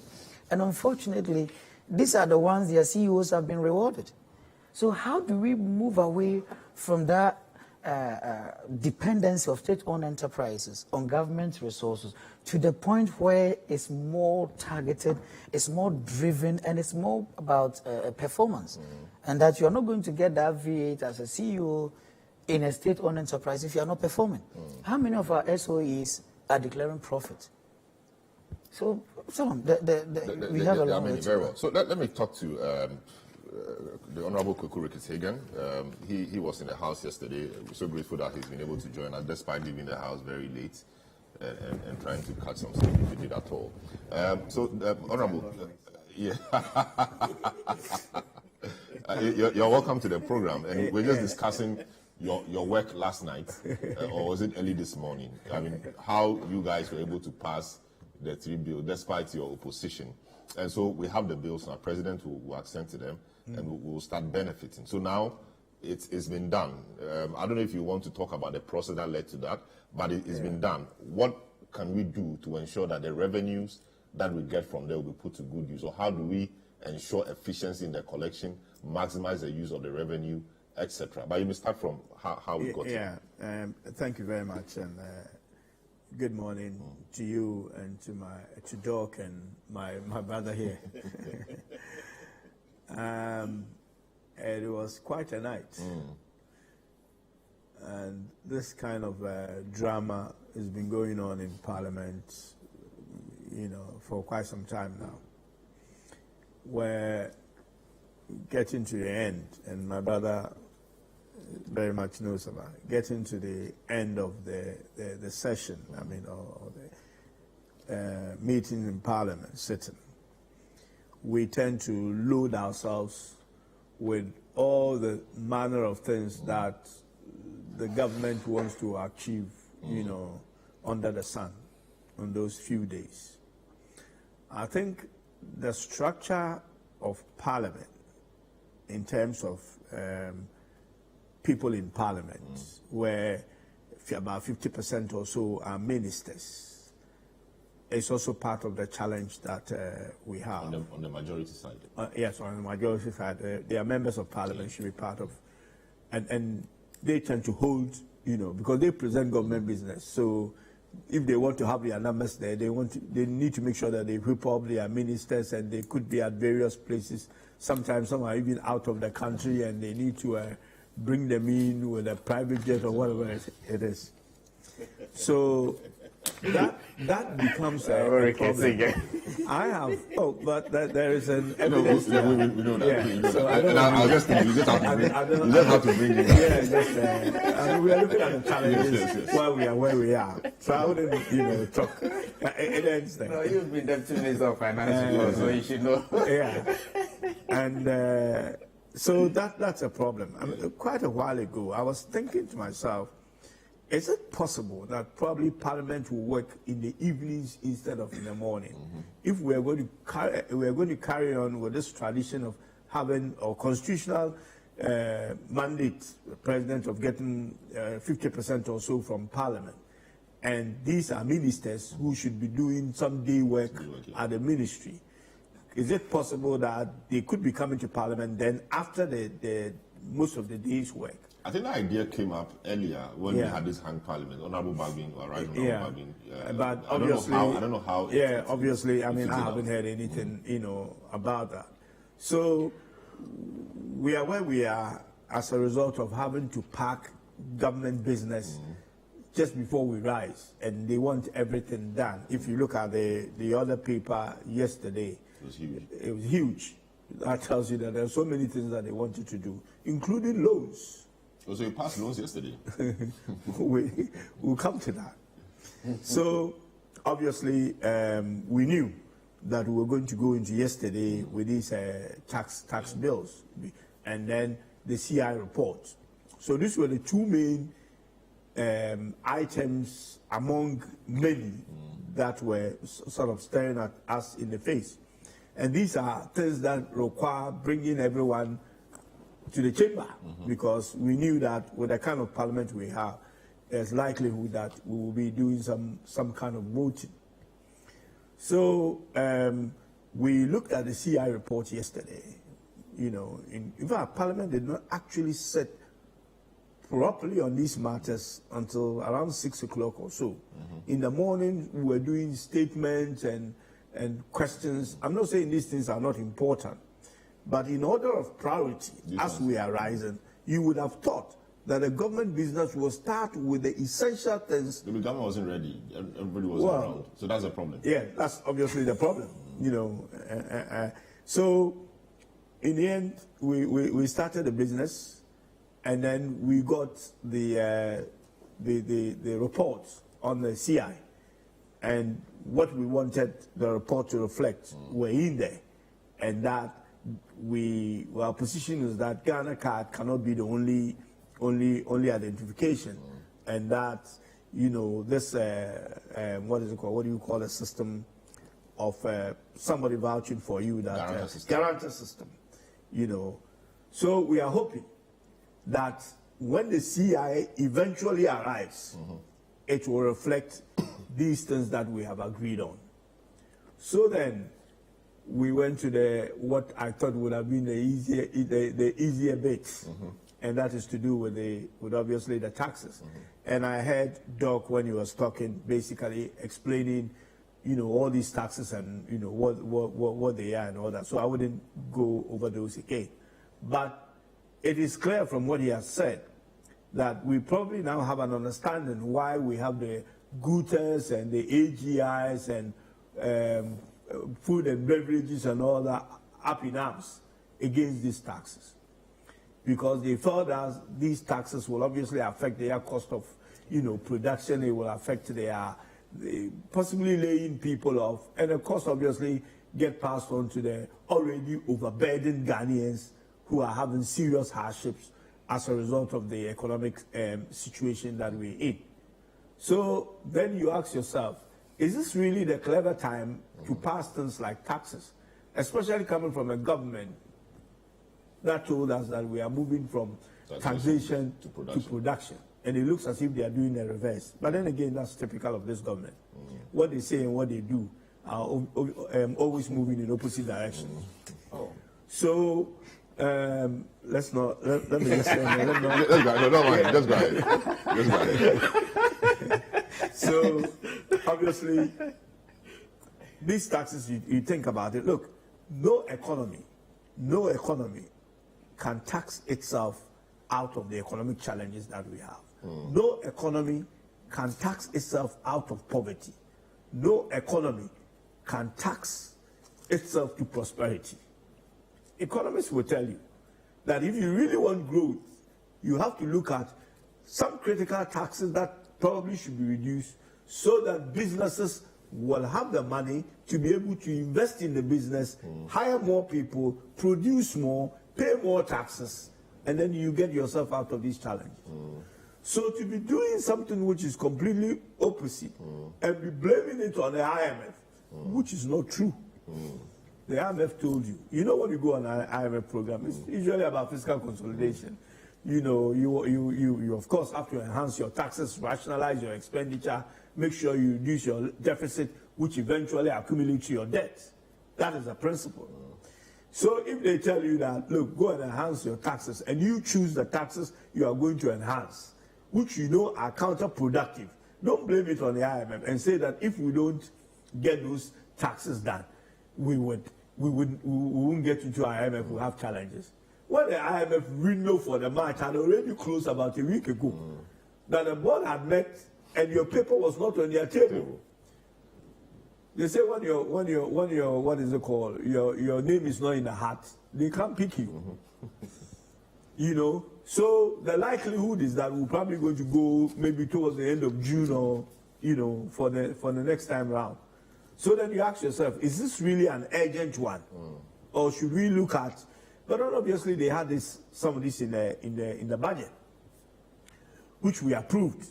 So, but we approved the principle of it. So eventually, the Ministry of Finance will have to come with an individual for us to bills for us to approve, consider and approve. So, but it is not true that the IMF asks us to do this particular taxes for us to be able to. It is not one of the conditioned precedent. These taxes, they told us, yes, look at your fiscal space. Yes, so introducing these taxes will create fiscal space. So more or less, that is not the only way to do it. I mean, I heard Doc talking about a number of things, but let me sum that up without repeating it. You could achieve the same thing touching your expenditure. Because if you want to reduce your deficit, you can enhance your revenue or you can cut your expenditure. So if you can raise 4 million, but you can do 4 billion, but you can do 4 billion savings in expenditure. The effect is the same. But where would they save from? Because almost everything is important. They are building hospitals for very deprived areas. That's expenditure. They are feeding school children. That is expenditure. They are taking care of free SHS, very important. They are doing quite a number of things. So what do you take out? Including useless, reckless, and wasteful expenditure. Like which one? Well, cathedral comes to mind. But cathedral is not happening again. Very easily. It's not happening again. Money has already been thrown into the cathedral. That could have probably done something. But that was last year. But this year, I mean, you guys rejected that. And money is not going there anymore. The money we borrowed last year, they've not been written off. They're still in our books. And that's why we are struggling. Then again, when you think about it, we have defaulted. We have stopped servicing our debt, at least the external debt. Okay. So whatever we have put down or we have projected that we will raise to service external debt, that is still there. That is still there. Even if we are not raising it, maybe it's trickling in. So the sensible thing you would have thought is that, look, tax is probably, these kind of taxes, as is going to hurt businesses. And look at the business, the taxes are one personal tax and 2 business taxes. The businesses that you need to grow the economy. So it wasn't a clever thing to do and blame it on the IMF. In fact, IMF have actually moved away from this idea of telling you things that will cost austerity in your economy, because they have been blamed for a lot of problems around the world. When they come in to solve it, and they go by the brutal way of getting it solved, it becomes difficult for countries. So that's why people these days are coming up with homegrown solutions and all that, and get an endorsement of the IMF to get the credibility that they are looking for. So again, we were not going to achieve that on the 31st. The 4 billion could have been achieved, according to Doc's analysis, from expenditure side of things and so many other things that are low-hanging fruits. Again, the very taxes we have imposed that is causing hardship on the people is not being efficiently, managed. We have leakages, corruption, and so many other intangibles that is going on that we are not addressing. And to pile on more taxes, and these taxes usually end up with a few people paying them. The very people who are in the tax net and we are not able to widen them are paying the same taxes. Tax A come, they are the ones tax B. A time will come that it becomes counterproductive. People will begin to evade taxes. And they say now, look, these days there are accountants and financial people helping companies to basically not pay taxes. So you don't want to do something that's going to create that problem. Yes, we went into, so basically what happened in the parliament is that our position was that we were against these taxes because of the hardship and all the things that it's going to bring. And therefore we will not go for it. They say IMF needs those taxes for us to give us a program, which I have told you was not true, but just to try and put some, it was basically a threat to us. Then we went into, but we had made, because we wanted to, that if this thing will see any light in the day, we will have to make sure that it is soft, it has a soft landing. So we have put in some amendment. We did a second and third reading yesterday. So, and that as at that stage that you put all these proposals in terms of amending, the clauses and all that, that certain things needed to change. So because we are the one who proposed those amendments, it is on us to read it. So normally the motion will come from government, and then if you get 136 or whatever, the motion is dead. If they get less, again the motion is dead. It's only when they read. But the first one that we did, which may be a bit of a confusion, was that we were at that stage proposing the amendment. Therefore, we needed to read it, not them. Oh, okay. So that went 137, 136 against no and yes, which we lost, through what is it called? Head count, through the division head count. Now, we did realize that 1 or 2 people were not in the chamber on their side. Okay? Yeah. But we were not able to sort of catch this early. It happened after the speaker had actually done the ruling. In fact, standing up to be counted can be messy. We have to get to a day where at your seat you can press a button. You know, you have a code, you put in the code and it asks you to have pressed the button, and we know that who is voting and what your position is. Because you get to a time where your constituent should know your position in voting history in Parliament. We haven't gotten there yet. So we still have this messy and a crude But method. I don't understand that. How, because it's clear that the speaker said the gentleman who was not there, I mean, who had the accident. Yeah. Oh, that's a different. So That's so a that's a different different one. Yeah, one. that's a different Okay. one. Yes, those ones, the speaker said, Yes. look, you can... So your guys were not vigilant, is that the point? Well, I would say so, you know, because if we didn't capture that, then obviously, Okay. you know, I mean, but no. it can be very, very confusing, you know. So the question is that whether they were there or they were not there, they were able to count 137. So we trust the clerks for doing, For doing their because work. they gave the numbers to the speaker. It wasn't the speaker who counted us. So hopefully, let's say the clerk, let's give them the benefit of the doubt. Then it came to us that this gentleman, whom nobody at the time knew had been involved in an accident, and therefore would not have been one of those people speaker was referring to. And if was referring to was not actually in the chamber, because in his rush back to the chamber, which happens to all of us, when we take a break, we tend to go around, and then our brothers and sisters, Muslims, are fasting. So they have to go and break their fast. Okay, You know, so he is a Muslim, I believe. Yes. So, yeah. So, Tufero is the name, yeah. Muhammad Nantum or something, yeah. Yeah. Yeah. So, had gone and probably, you know, because we have Muslim groups around It's Parliament. possible that he was in Parliament and he had left Parliament to go and pray. Yes, it was. But at the time of counting, I'm talking about at the time of counting, Counting, yeah. he was not there. He was definitely in Parliament. I'm sure he had registered his name in the book. But he wasn't in the chamber at the time, because he would have come into the chamber with blood all over him. Yes. Because he had been involved in an accident. It was later that we got to know, and this is the sadness about what is happening to our democracy now.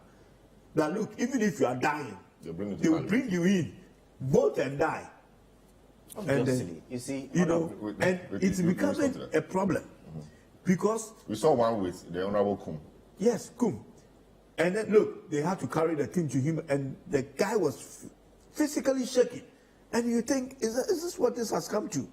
Then we lost our honorable brother, who was looking fit a few days ago when I saw him. I mean, he's somebody who looks very, Philip Baswa. very fit. I would say he looks fitter than me. You know, was around, and all of a sudden, he's gone. Some say it happened in his office, some say at home. But I don't want to go into that. I mean, I will leave that to you. But that tells you that something is happening to members of Parliament. Look, the guy who sits next to me, when we were looking for him yesterday, you know, when it comes to this time, we are calling. Looking for everybody. Looking for everybody. I'm the chairman of the Central Indian Caucus, so I have to make account for all my people from Central. This guy was nowhere to be found. And people were going, they found him sleeping somewhere. When they got him, he was actually ill. His BP was over the roof. Wow. We carried him to the chamber. To vote. Yeah, to vote. And basically To vote and die. kill him. You know, we've Like come you're saying. to this a is stage. unique to the 8th Parliament. Yes. I mean, this one Ghanaians want. We have that's what Ghanaians want. Are we not worse off? Well, we can debate that. No, I don't think we are worse off. I think it depends on this where is you the stand. first time that Yes. this is happening. If it continue like that, We'll you know, learn they from say it. water will find its own level. So he was sitting next to me. When we stood up, he told me, Honorable, I can't stand. Then I said, my brother, so I called the chief vote. That look, this guy can't stand. So at that stage, something should have told us that look, let's rush our brother to hospital. But no. You have to stay and vote. He said, if you can't stand, sit. When it's time to vote, we will lift you out to be counted. Wow. Then I was asking myself, no, this is what This is what this has come to. So if I'm dying here right now, they'll probably hold my tongue. The time to vote. And vote. And then you can go there's no what is it called? Oxygen repulse in him. So now let's go. He's voted, so you can go. You can go. It's terrible. Wow. So that happened. Obviously, we lost.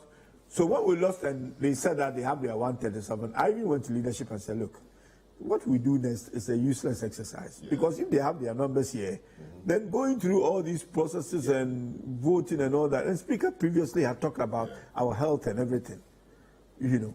So we should, but then, you know, have to go through it. Yeah, because, you know, in the last vote, Ghanaians felt that we have let them down. So this time around, it's like, look, let your 136 count. And then there wasn't any hiding place for anyone. You have to stand up to be counted. If you have done something and you sit, then, you know, you can easily be found out. So all of us had to go. We registered at 136, which for me is what we can do. Yes. We didn't go into this thinking that we were going to win it, because the numbers, you know, basically are not on our side. Honorable Joseph is now back in. I don't know what they told her now, but she seems to be functioning with them. So there was no way we were going to win. So let's make the argument. Let Ghanaians know that we are on their side, and then let this. So yesterday, again, we lost again. The bills went through. Ghanaians are the ones going to suffer for it, including all of us. These taxes are, in the end, not going to help anyone. It will bring in, they say they are saving the economy. How can you save the economy when you are killing businesses? It's businesses that save the economy. You don't just put money in the economy and the economy start functioning by itself. It is the decisions, deliberate decisions that you take to support businesses and individuals in terms of their disposable income, and they're spending the money. That is what will grow your economy. If you look at the GDP model, it is clear on what goes into GDP model. So all the things you are doing that negates the GDP model is not going to grow your GDP. So that is where we are. That is what happened. If you want to know what happened, that's interesting. And that gives in Parliament. And thank God, those of us who, by the grace of God, we are still breathing. You know. And I want to on your wish my brother who, you know, we lost his family, you know, and friends, condolences, his young kids that he's left behind. And, you know, Parliament, when you leave, it's not like your wife is coming to draw on your pension or anything. You go with nothing. So what happens to his ex-gratia? Would it be calculated and given back to? Well, I'm sure at least something will be done. But this is the vulnerability that members of Parliament are in. That sometimes when you talk about ex-gratia and all this, people think MPs are enemies. That's a discussion. That's a discussion. Yeah, but I you know, just feeling. Yes, of course. Feeling. Yeah, I get that. It could be me. Yes, we hope not. So, Honorable Issa, I mean, a lot has been said. Some parts of the taxes could have been better. You know, Honorable Ricketts just said that we could have avoided this. We did not need to pass the taxes. We could have cut expenditure to make up for the revenue we are hoping to raise. Dr. Obin Oguta is also saying that you are taxing the businesses to death, etc. But how can you say you want the economy to recover, resuscitating the economy, by taxing the same businesses that will make the economy grow? How are you doing that? You know, couldn't we have done something better? Couldn't we have held on with some other projects which are not very necessary? Take the money from there to do other things. And what happens to the money for debt servicing? We are not doing that now. What happens to that money? It appears government is just taking a lot of money, but we are not really understanding how government is hoping to use that money. Salom, quite a bit has been said. Let me attempt to bring some clarity on some of the issues that have been raised. Now we are experiencing some sort of calm when you look at our exchange rates regime now. A couple of months ago, you realize that the situation was just unbearable for any sort of business that had some external links, whether you were importing or, I mean, it was terrible. Inflation now is beyond 50%, and that's scary. We have an environment that businesses cannot sustain within. I mean, you cannot sustain a business running an economy where inflation is where it is. Look at all the macroeconomic indicators, employment, inflation, growth, all of that. They are not sustainable. What do we have to do? We have to fix this. And when we fix it, then businesses can thrive. We have to create the environment, and that's what government is doing. Taxing? It doesn't necessarily mean taxing, but we have to get the resources to be able to fix when we need to. I see that We have to it's bring just in- one-sided for now. You What's see- government you doing see, to cut its expenditure? It's two ways. We have spoken at length about macroeconomic stability. We are speaking about fiscal consolidation. I agree with Honorable Hagen when he says that you can look at the revenue expenditure bit. And it is not a case of government only looking at shoring up its revenues and refusing to look at the expenditure bit. If you look at the 2023 budget, at least the policies the government is announced. Amongst other things, government is even reviewing its own flagship projects. We have seen what happened to NAPCO. But NAPCO It was ran an its course. exit, yes, but government could have said. And it wasn't was it successful? It had started having problems before. It is ran just its one course. of a government had announced that I am going to review my own flagship projects to rationalize. But free expenses SHS that will is not be going passed. in. That one, no review. You see, review or no review, right? Government has announced that this is going to happen. Even with free SHS, within the policy itself, we can bring in some efficiency. How food was maybe procured, we could bring in some efficiency, and it's a way of rationalizing the expenditure government is putting in there. But are we doing that? We could, but are we doing that? Oh, I can tell you there are lots of policies that is coming up. Look, a while ago, food shortages were reported here and there, everywhere. Buffer stocks.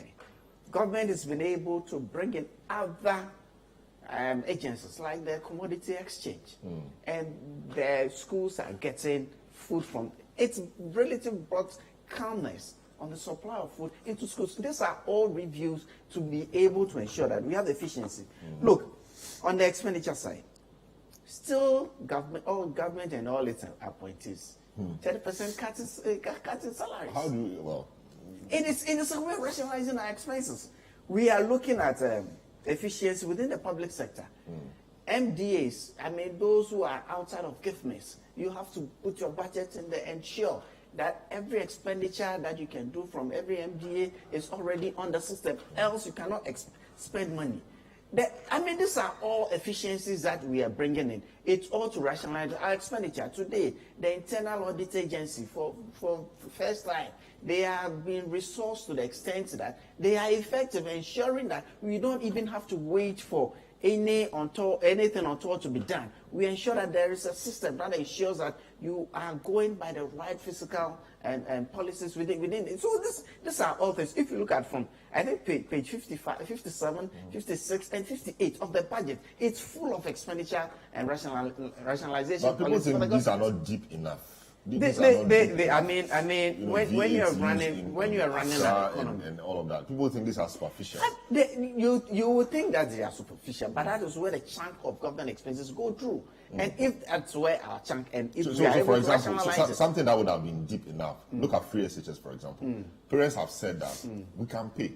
So all of us sitting around the table, if we were to have kids in SS, I'm not sure, Honorable, you could say that. I'm not sure that parents have said they can pay. No, Because I'm saying that. I'm not saying all parents. A lot I of used to be a parents. member of parliament. Yes, I a am lot no of more in parents. parliament. A lot Yes. of parents. But who and who? Look, No, but even look, so today, I was building my point. that free SHS, we have Even Kenneth Furata, Furata, on point of view on this station, said that it didn't make sense that he, Kenneth Furata, he drops his child at Achimota when he could pay for 10, would drive away because it is free SHS. Okay. And he's the finance minister. And that is the policy of government. Yes. If I have a child in SS, by God's grace, I can pay. Doc can pay, you can pay, Honorable can pay, Doc on Zoom can pay.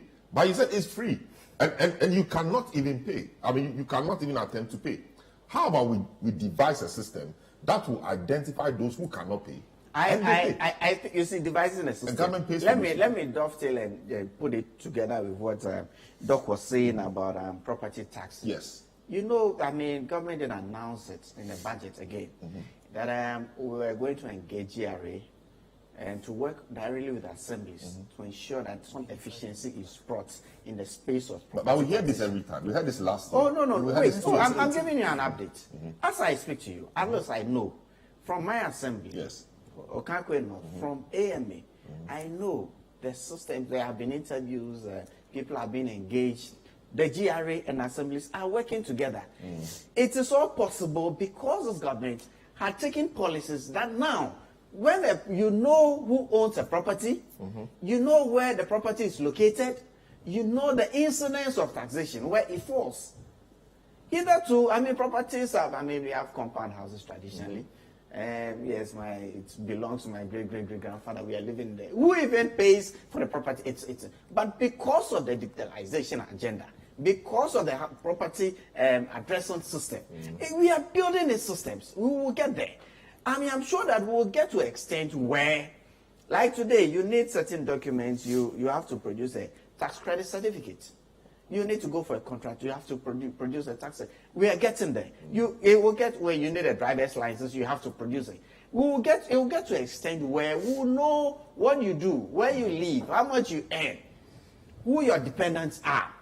Then we can dovetail and say, beyond a certain level, you will probably qualify to enjoy free secondary education. Now, if you started, the people that we know, we are.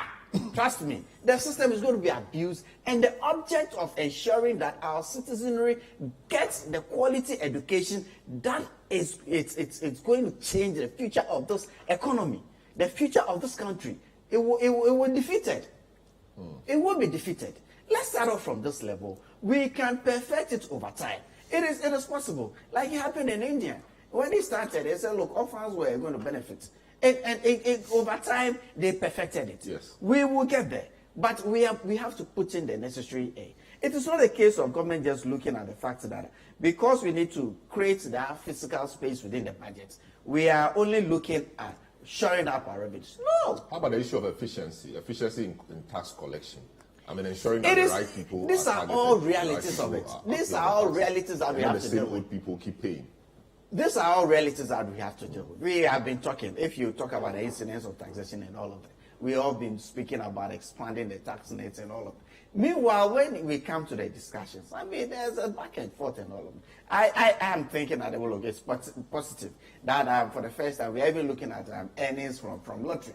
Doc has a divergent view, but it's all a case of us ensuring that, look, this is how we can rope people in the informal sector, through this digitalization agenda. Because you need a TCC to be able to get a contract, they will be forced to go to GRA to ensure that at least whatever they are doing is registered in one way or the other, so that they will get a TCC to be able to run their businesses. So this government in particular, it is not a case of us paying lip service like Honorable Ricketts wants us to be. But we are actually on the ground. We are actually putting policies to ensure that we move away from where we are. Very well. And these are practical things. These are things that we are doing as a government. Very and well. it's a thing. Let me go to Dr. Joseph Obing.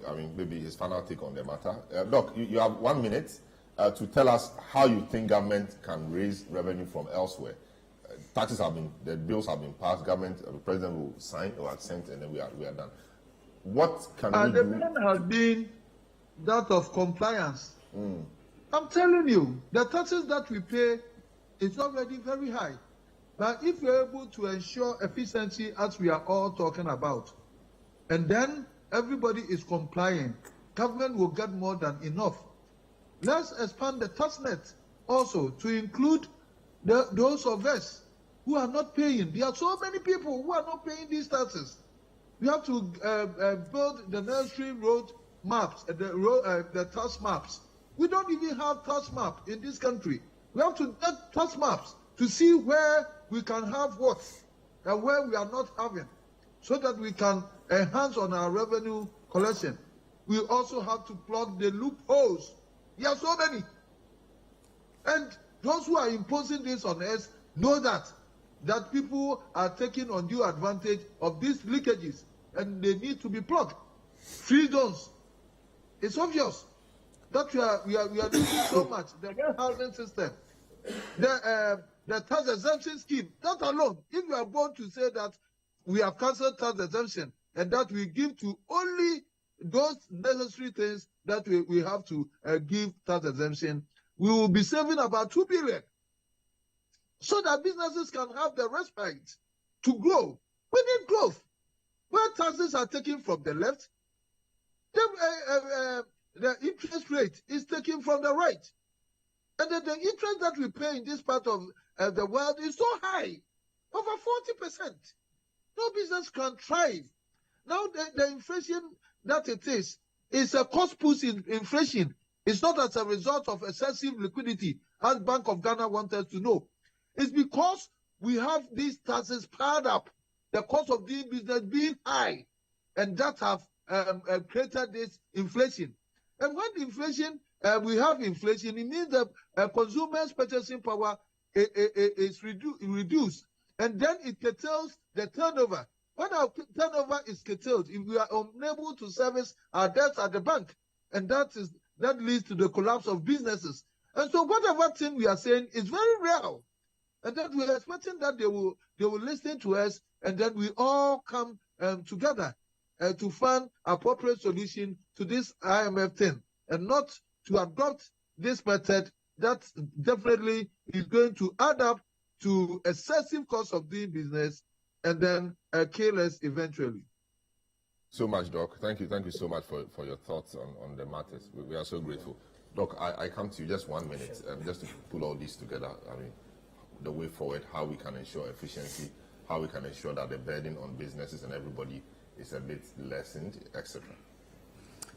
Right. I think on efficiency, as we've been hitting throughout the morning, is very important. Recently, we've seen how ECG are increasing their revenue and how their aggressive pursuits are actually fishing out those illegal connections. It tells you that when we put in the effort for effective tax administration, the revenues will come. But the crucial thing is the government interference on the Ghana Revenue Authority. Recently, I think they started with the electronic VAT invoicing, which in some areas they were generating more than 300%. Some are even 500, 600%. Then all of a sudden there was some order for the GRA to stop. I think the GRA has to be given the mandate that they have. They have the mandate we have given them. They have to be allowed to work. Exactly. We have the Tax Administration Act, which allows them to do whatever they want to do as long as it's legal and it's within the remit of the law. But then a call will come and say, you have to stop. So we want a GRA to work. We want GRA to be efficient, because all this efficiency we are talking about is not necessarily the government, but it is the tax administration, which is the GRA. But indirectly, it is also the government, because there are some political interference. So the GRA should be independent, and in that case, they'll be able to do what they're supposed to do. Digitization is very, very important. And I think it's time we have to give credence to that. We have, what do you call it? Informal sector, which is one of the biggest. And here I'm not talking about the cocoa seller and the watch seller, but there are some real drivers of the sector. And I like using this example a lot. You see, if you want to build this city TV building, you can get what you call the masons. He can complete this building probably in about 3 months. You might check like 100,000. He's gone. You move on to the next one and the next one. When you finish, the tiler will come in, the carpenter will come in, the POP will come in. As we are here today, there's no proper, effective way of taxing these people. So how do we change the way of dealing with the informal sector? How do we start seeing the informal sector, stop seeing the informal sector as the cocoa seller? There are real businesses in the informal sector. You want to build, you want sand. The guy going to fetch the sand, have you asked what taxes they pay? So can we start maybe introducing, what do you call it, a license? That you don't have license, you cannot build. So for you to build, you need the license. You go to the assembly. This is not something you need 10 years to implement. The assembly, you go there, you do a pager. When you build, if I'm contracting you, I fill that pager, it goes to the assembly. When you go there at the end of the year to file your pager, I have already filled that form as a contractor. I mean, the person contracting you. And all these revenues, we can match them up.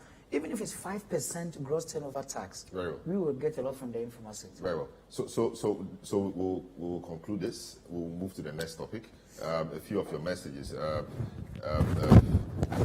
Queen La Paz is not happy with Guta. He says Doc should give us a break. Dr. Obin should give us a break.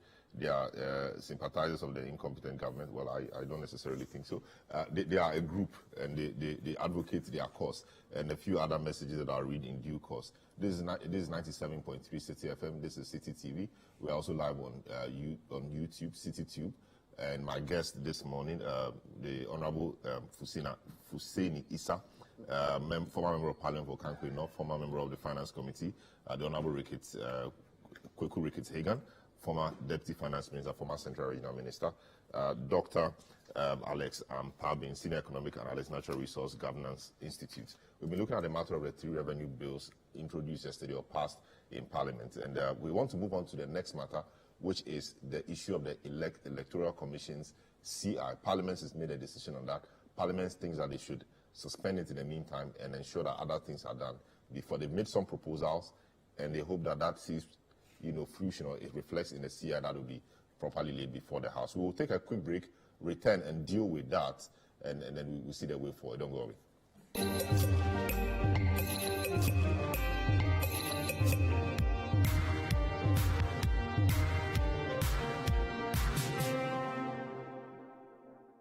Bayern Munich locks horns with Borussia Dortmund on the 1st of April at 4:30 p.m. Live and in high-definition pictures on Score HD, only on HD Plus channel 151. Who wins this crunch encounter? Don't miss a single moment of the action. Watch the game, feely as if you're at the Alliance Arena. Purchase an HD Plus decoder from any Electoral outlet or dealer shop nationwide.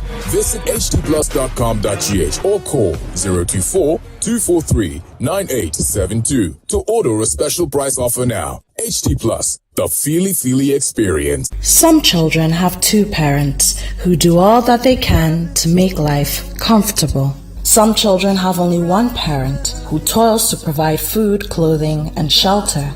And some children have no parents at all because mommy and daddy died in a car crash or drowned in the floods, or cancer, a heart attack, or AIDS took them away, or mommy and daddy simply abandoned them. Some children are orphans. Your neighbor, schoolmate, work colleague, church member, brother in Islam, your doctor, or your favorite wache seller may well be an orphan. Orphans are Ghanaians too, and we must do all that we can to ensure that they grow up to become responsible and prosperous citizens. This Easter, why don't we give meaning to the season? On Easter Monday, 10th April 2023, join 97.3 City FM and City TV on the Easter Orphan Project as we spend time with over 500 orphans in the Baptist School Complex and Orphanage at Choto near Suhum, the King Jesus Charity Home in Kumasi, and the Tamale Children's Home in Nyoni, Tamale. Your donations will help to make life a little better for some orphans across the length and breadth of Ghana. Please donate in cash and in kind. Items such as books, rice, gari, maize, sugar, milk, drinks, hand washing soap, washing powder, toiletries, disinfectants, etc. are welcome. Send your donations to the front desk of City FM behind the Arabaka police station, or send your cash donations via mobile money to 050-673-7012 or call 0302-226-013 for further information. This Easter, let's make some sacrifices. Let's be compassionate and let's make an orphan feel loved. Go light your world. Take your candle and go light your world. City TV is live on DSTV. Go to channel 363. On GoTV, access City TV on channel 182. On a digital TV, please press the menu button on the remote control and run a new search on your TV. Take note that without an antenna, you cannot access City TV on your television. City TV can be accessed on a free-to-air digital box like the GoTV and StarTimes box. City TV, It's your world.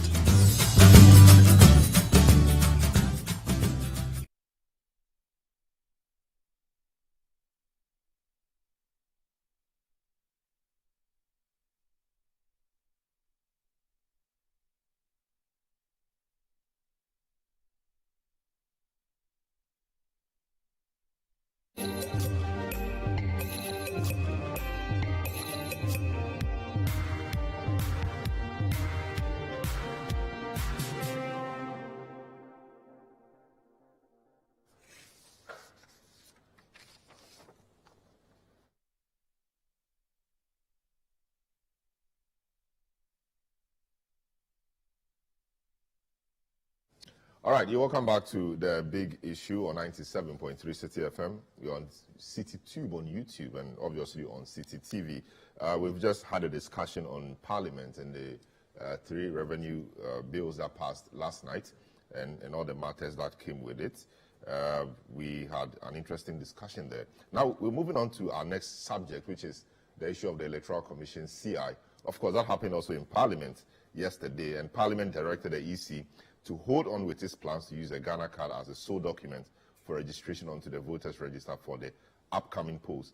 This comes after officials of the EC and NIA and the finance minister appeared before the committee of the whole of Parliament to provide a brief on the proposed constitutional instrument by the electoral body. That meeting happened a couple of weeks ago. The committee in its report says that EC must ensure that all eligible voters are allowed to secure their Ghana cards before the presentation of the new CI in Parliament for the passage. So we have,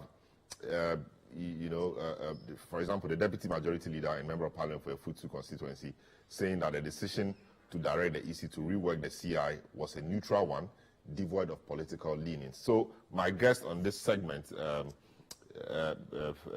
the Honourable Koku Ricketts Hagan, MP for Cape Coast South, and then the Honourable Inusa, the Honourable Fuseni Issa, Honourable Fuseni Issa, former MP Okankwe South. Honourable, your name is said that your name can be on the paper, but when you are mentioning it, you make a mistake. Honourable Fuseni Issa. Yes. Inusa Fuseni, let's you know. Honourable Fuseni Issa. So that's where we are now. Honourable, it appears like this is what you guys were looking for in a minority, that we have to wait till everybody eligible to get a Ghana card actually gets a Ghana card or has ready access to the Ghana card before the Electoral Commission decides to go ahead with the CI the way it's intended to do it, making the Ghana card a sole document for registration to get onto the voters register. Walk us through how this was achieved and announced eventually yesterday in Parliament. Yes, our position since this thing came out, this CI issue that Ghana card was going to be the only card, for registration to be a voter in the upcoming or in the next election. Our position is that, look, we don't want a situation where EC will disenfranchise any Ghanaian for exercising, their right to vote as a result of not being able to register. And that since we have challenges with the Ghana card in terms of its printing, in terms of its distribution, in terms of, the rate at which they are moving, it is not possible that every Ghanaian who is eligible to vote will have this card to be able to do all the processes that will enable him or her to vote. And therefore, the system of the guarantor system should also be included so that we will have a broad coverage for all Ghanaians who are eligible to vote to be able to exercise that franchise. And there were back and forth on that issue. So, as you rightly said, we had a committee of the whole, and that means all of us on both sides sitting down with the EC and the finance minister and all that to try and trash these issues out. In the end, after the back and forth exchanges on all sides, we arrived at a decision which reflected in our report, which was tabled yesterday, that the Ghana card cannot be the only and therefore the guarantor system should be included. Now, this needs to be transmitted to the EC to reflect these changes that we are prepared to accommodate for us to be able to relook at the CI. Now, this is where we ended up yesterday. So our position now, and this our position now, is not a minority position of, as Honorable Afenyomakin was alluded to, that the position is that this needs to be added for us to be able to make sure all Ghanaians are able to vote. Now, I pray and hope that the EC, I say I pray and hope because we saw some not shifting position with the EC.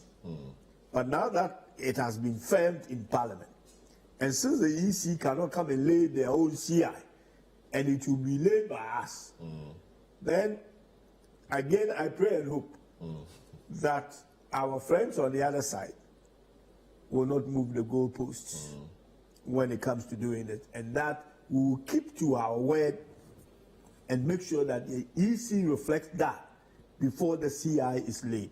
As I said, EC is responsible for the CI they are bringing, but unfortunately for them, they can't lay their own CI. We will have to do that on their behalf. And we are saying that we cannot lay anything that hasn't got our input the way we have expressed in the House. So that is basically, that's a straightforward matter. Well, it's straightforward now until we meet again. So as it stands now, this suggestion is a suggestion. The suggestion you're making to the EC, we can't say it's binding. The EC could decide to take it or not. Well, EC wasn't part of this. Well, they were part of the committee of the whole, yes, but they were not part of the decision in terms of the, putting the report and all that together. But as I said, this has to be, since they took part in the earlier meetings and all that, they are stakeholders in the report. So the report should be sent to them, I believe, from Parliament or head of government business. Now, this is the position of Parliament, and that the CI that you want us to lay on your behalf must reflect these discussions that we had with you and felt that we cannot go on with just putting Ghana card as the only reference for obtaining a card to participate in whenever the next election or whatever elections that may be. I see. So that is our position. Again, you know how fluid things can be. So especially as you have a long break. We pray and hope. Again, I have to use prayer and I have to use hope. The two must go together. But what's the fear really? Why must you be praying and hoping? Because it's not as if this is going to affect just a section of the political spectrum. It's going to affect everybody. There's a problem, which is bad enough. But why is it the minority, the ones worried about this problem? Two things. The prayer and hope comes as a result of the stand exhibited by the EC or throughout this conversation. And it doesn't look like they want to shift. But then, of course, nothing has been more or less crystallized as we did yesterday, that this is a bipartisan thing. So, and then initially, until we were able to get this binding agreement, and maybe from my perspective, and I think other people too, well, the same view on our side, is that there is some element of reluctance in the government in pushing the EC to do this. Because the argument had always been, EC is an independent body, not body. subject to the control of anybody. Yeah, they may not be subject to the control of anybody until they come to Parliament. Because if you don't present your own CI, you cannot be independent in Parliament. You have to depend on someone to present it for you. Present it. And the person who is presenting says, I'm not comfortable with what I'm presenting. Then there has to be some trade-off. And we have established our position clearly that we think that in order not to disenfranchise Ghanaians who are again eligible to vote, nobody wants anyone who is not eligible or who is not qualified to vote. But because your cards are not having a full coverage of these people who are eligible to vote, we don't think that the card will be sufficient. It may be necessary, but not sufficient, as mathematicians will say, to do this job. Therefore, include this guaranteed thing, which has worked quite well in the past, in the process. So we can at least ensure and guarantee that anyone, the first exercise of democracy is the ability to vote. That's the first exercise. If they deny you of that, you cannot talk about democracy, whether it's even going well. If you don't choose who leads, your vote may just be one. But if you don't have the right to choose because you are disenfranchised in the process, because you are cut off from the process, you are cut off from the process, then that is not democracy in my mind. So the reason why I may be a bit the prayerful and hopeful mood. The prayerful and the hopeful. Because we need prayer for this to happen, and we need to be hopeful for this to happen. I see. Because the government initially, or our brothers on the other side, brothers and sisters on the other side, initially were dragging their feet in terms of calling EC to order. And then EC itself has such a unshiftable stand. So we'll see what happens. So there was some reluctance on our side in whether we should trust what we have put together and whether this is binding. And as you rightly said, in my mind, it doesn't bind the EC. So if they come out saying something different, we basically have got our hands bent on whatever we have to do to put this together. So that is where my worry is. But I hope that it doesn't come to that. Honorable, this appears like a good, should I call it compromise or conclusion that the committee has come to. Ensure that everybody eligible to get the card has it, make it readily accessible, so that when you do that and we are sure, then we can effect the necessary changes, do the CI, and then the ID, the Ghana card becomes the sole document. That is what should be expected. Is that not the case? Salom, as political actors, we've been through this time and again, every election, every now and again. And a while ago, in fact, we're going through this annually. I mean, there were limited registrations and all of that. But the reality of the case is that the Electoral Commission is a constitutional body. It is supposed to be independent, and we have to make it as independent as possible. We shouldn't allow other institutions, not even Parliament, should be able to determine what the EC does. The EC should be on its own, be able to determine what is right at every point in time, to be able to do it for us to advance our democracy.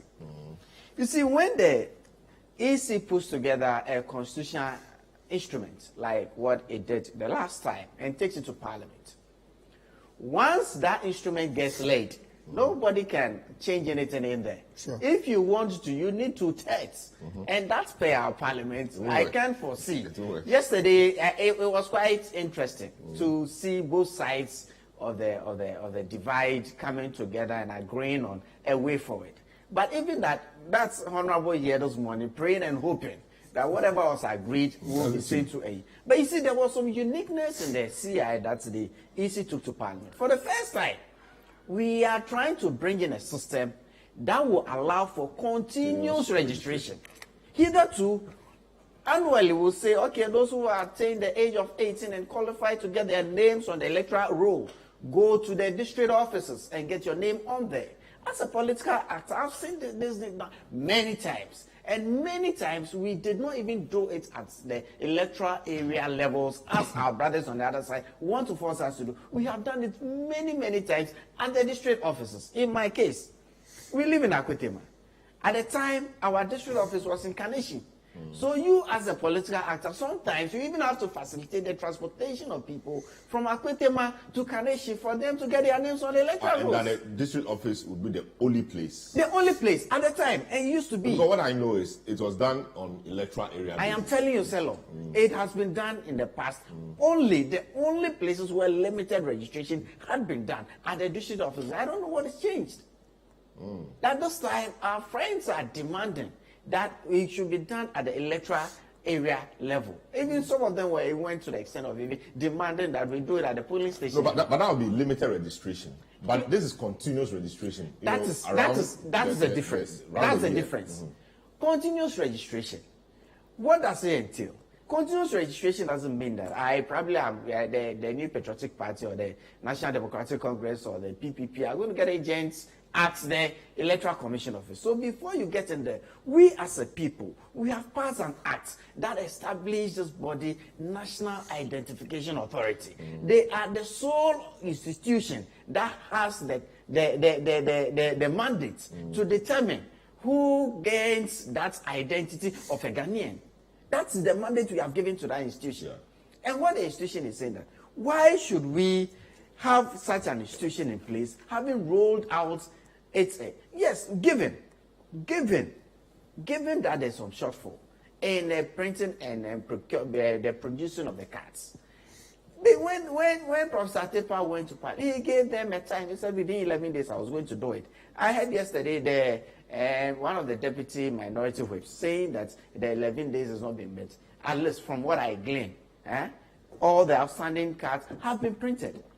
It is good that Parliament as an institution had sat down committee. But it's not just about the backlog. That's the backlog. There are people who haven't been registered at all, and not because they don't want to register. You know, one of the drivers for people to rush to get to the NIA card is the SIM registration. Yes. But for the SIM registration, but the fact that if you go to a bank today, the only card that they want to see is the NIA card. People will not even have been motivated enough to have gone for the NIA cards. Why don't we make things like that? So you're saying that we need a motivation, people. And so the registration to be on the electoral roll could be the motivation. But for the SIM registration, yes, people will not have been bothered. So the SIM registration was the motivation. So in this case, if you want to vote, exactly. But the point is that the NIA have the capacity to accommodate the numbers. We saw what happened at the NIA now, as we speak. They couldn't. They couldn't accommodate the numbers.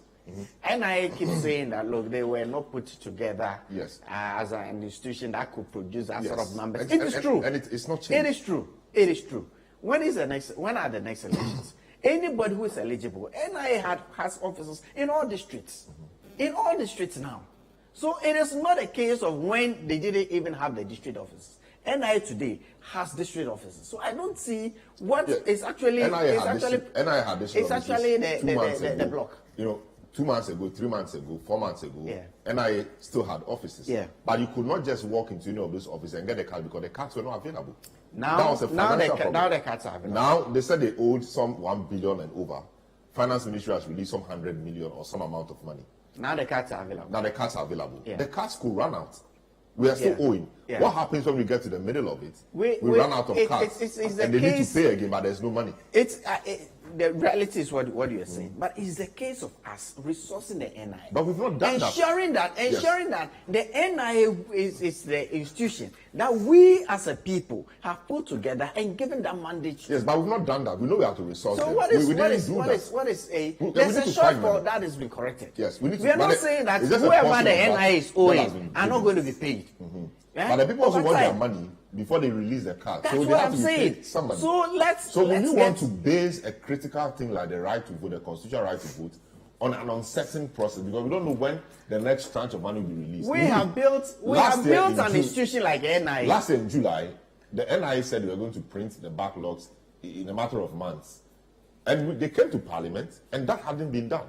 So if that promise had been taken, and the law passed or the CI passed, we would have passed it, but NIA couldn't have fulfilled this promise, not because of its own undoing or doing, because the finance or government in general did not fund it to do so. So we have that problem.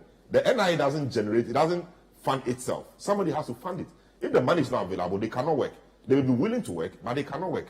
So why don't you clear it? Resource the NI. Exactly. So resourcing it is a question and for getting bigger it government. to do what it's so mandate. until we resource it, until we are sure that it is doing it and it has done it, why do we want to hinge or base a critical thing like the constitutional right to vote on that? So the discussion is get this process done. Then once we are sure that everybody who needs it has it, then we can go ahead and use it as a sole document. I mean that is where Parliament came to last night. Say let's find a creative way. And I mean Parliament has come to a point. I like Honorable, I hope and pray that whatever agreements they came to. But you see, even beyond that, this guarantor system, we know in the past.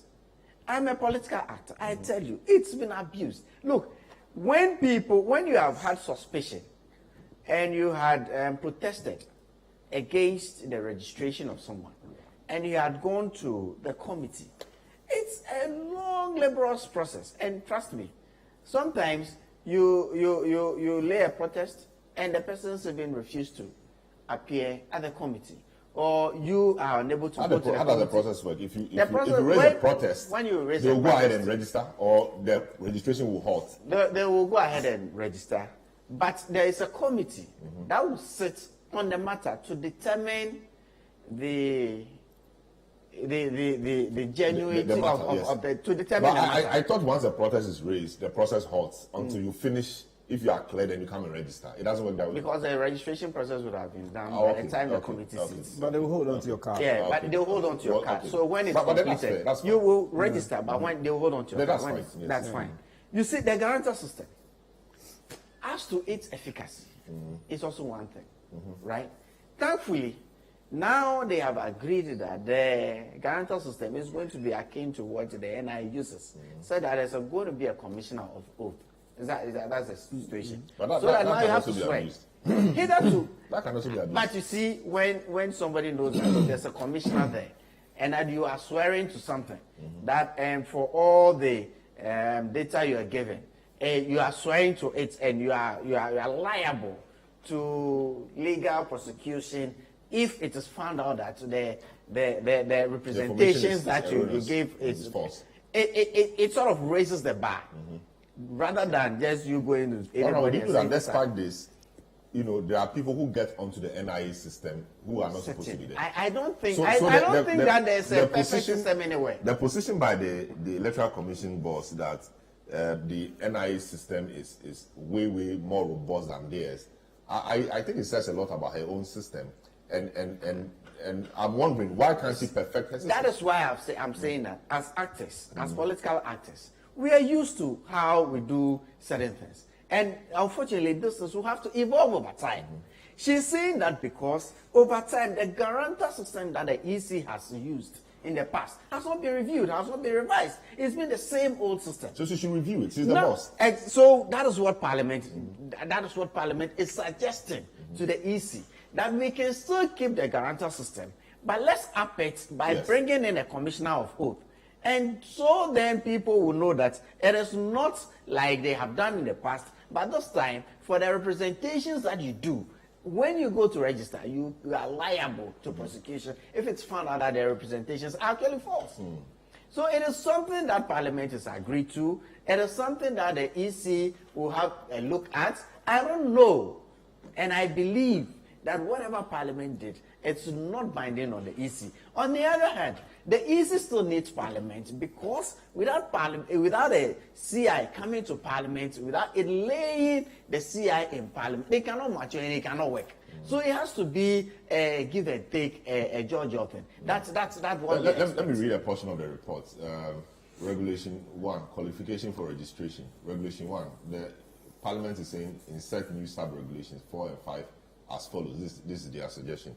4, notwithstanding sub-regulation 3, a person who applies for registration but cannot provide as evidence of identification card issued by the National Identification Authority because A, the person has not been registered by the NIA, or B, the person has been registered by the NIA but has not been issued with the identification card. That person shall be required by the Commission to produce a relative to provide evidence of identification on oath in accordance with the provisions of the Oath Act. All right, so that is upping it a bit. 5, subject to sub-regulation 4, a person applies for registration as a voter but has no relative to provide evidence of identification on oath. The Commission shall require 2 persons registered with the NIA and issued with an NIA card to identify that person under oath in accordance with the provisions of the Oath Act. This is quite pretty straightforward, and this makes sense to anybody who sees it. It does. So I'm wondering why the Electoral Commission did not think about this in the first place, and why they've all along been resisting this suggestion until the 2 sides of Parliament have now come together to crystallize it in this document. But I'm saying that, number one, because they are not subject to anybody's control? Not that. The EC had been doing things in a particular way over time, where you get 2 guarantors. And these 2 guarantors, right, they were specific people. It's either the family head or the chief of a place or a relative. But trust me, it's been abused. It's been abused. We are political actors, and I'll be frank with you. Yeah. It's been abused. Now there's this suggestion. Let's up it a notch where the Commissioner of Oath comes in. Maybe then it becomes acceptable to the EC standards. But in all of this, I am of the view that, look, we have actually set up a body, the NIA, and given it the mandate. And so in the final, we have to resource the NIA to do what Parliament has mandated it to do. We have to get to a point where the National Identification Card, the card issued by the NIA, becomes the only identification that everybody has. Yes. Until we get there, maybe we can accommodate this guarantor system. But you see, even beyond that, not too long ago, the Vice President was talking, the Chief of Digitalization, that even babies now born will be given unique ID cards. And that is what pertains in advanced places. So right from the word go, there's this unique card and you're going to grow it. So I took my SNIT card when I was going for my first student loan in 1996. And it stayed with me since. Even before I got a passport card or I got a passport, I had a SNIT card. Yes. And it stayed with me. And this is what we have to be moving on. And that is what we have to be encouraging. That's a way to and move away from so the resourcing the NIA becomes the issue. But do you think that, of course, you are not EC, but how do you think EC will treat this suggestion? Do you think they will take it, or you think they will resist? That's why I'm saying that whatever Parliament agreed to, it's not of course, it's not will not be binding on EC. On the other hand, the EC also needs to work with Parliament because when they put together their CI, the CI has to be laid in Parliament and mature over 21 days. And when you go to Parliament, certainly you have to go to the majority leader? Not the majority. You have to go to the table office. The table office. So Parliament as an institution will have to work on a CI before it matures. So it is a give and take. It's for us. I can't sit here and say the EC is going to reject or accept it. But I think that the 2 bodies will work. For me, once this guarantor system is been equated to what pertains when you want to acquire an NIA card, I'll have no challenges now.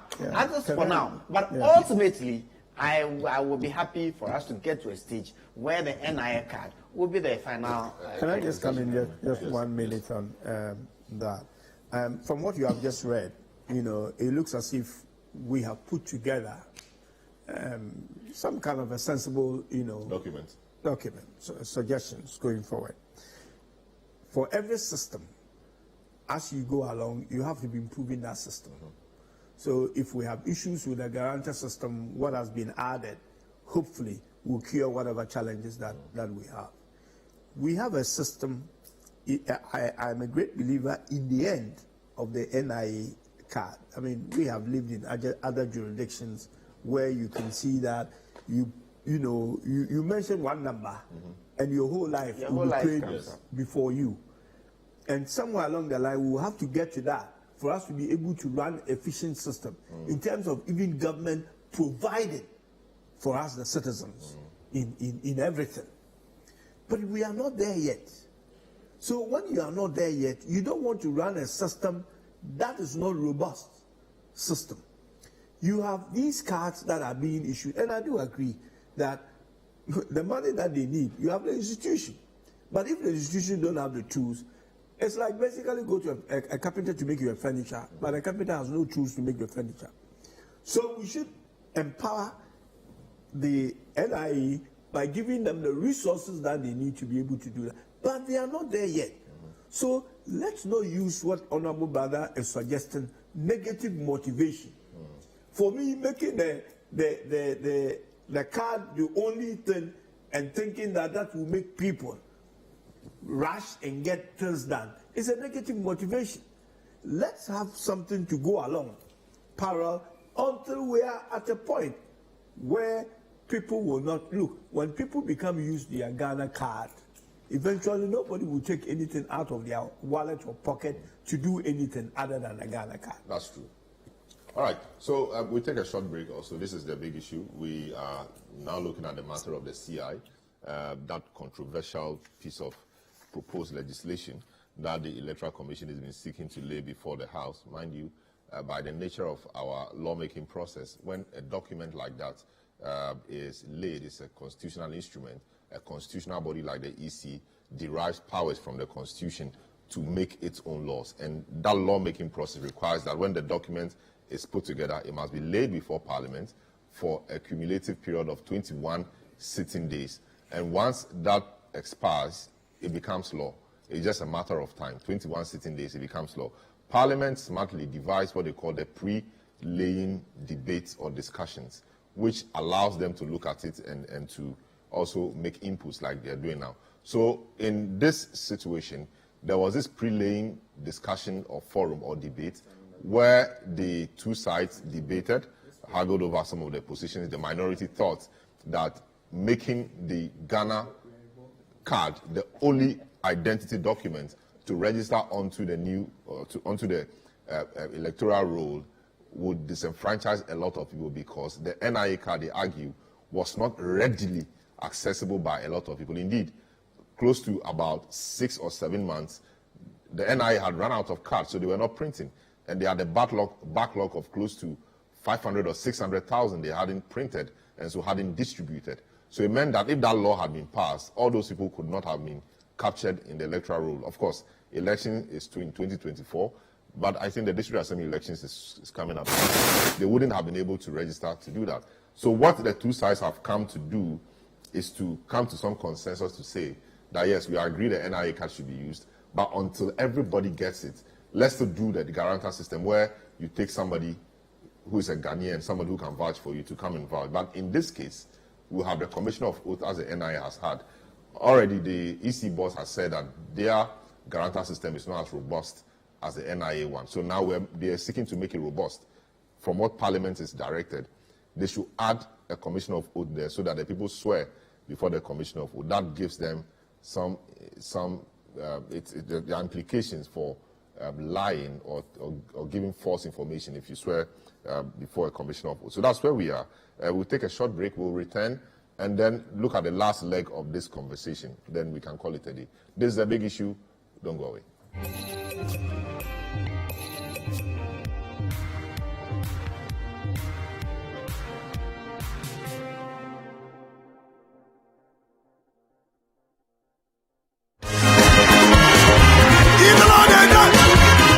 Hooray! Harvest Praise is 25 years. Come and let's celebrate 25 years of sharing his story and his praise. Ministering at the Silver Jubilee edition is praise and worship legend Don Moen. God is good all the time. The young, sensational and anointed minstrel Moses Bliss. Miracle, not they like Jesus. And the host choir, the Evergreen Harvest Gospel Choir. As always, Harvest Theatre will deliver a soul-inspiring drama performance. Join us at the UPSA Auditorium on Good Friday, 7th April 2023, 4 p.m. sharp. Tickets Single, 80 Ghana cedis. Double, 150 Ghana cedis. And VIP, 150 Ghana cedis. Dial star 725 star 1155 hash on all networks and buy your tickets now. Tickets are also available at Airport Shell, Bachelor Total, Sunny 88.7 FM, and all Harvest Chapel branches in Accra. Children are not left out. Children from ages 5 to 12 will enjoy an awesome experience at the HP Kids session featuring King's Kid, Louis Pascal, Casa Harry, and many more. Entry is free for kids once you purchase an adult ticket.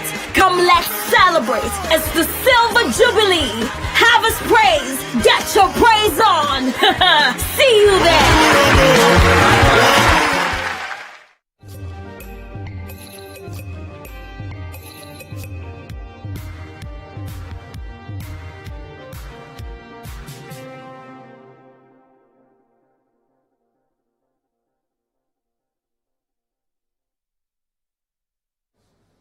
All right, you're welcome back to the big issue. This is the last lap. We want to spend the last few minutes on the CI, which we've been discussing also. But I want to look at the part of the registration centers. You know, there are two main issues in the CI raised by the minority and a few others.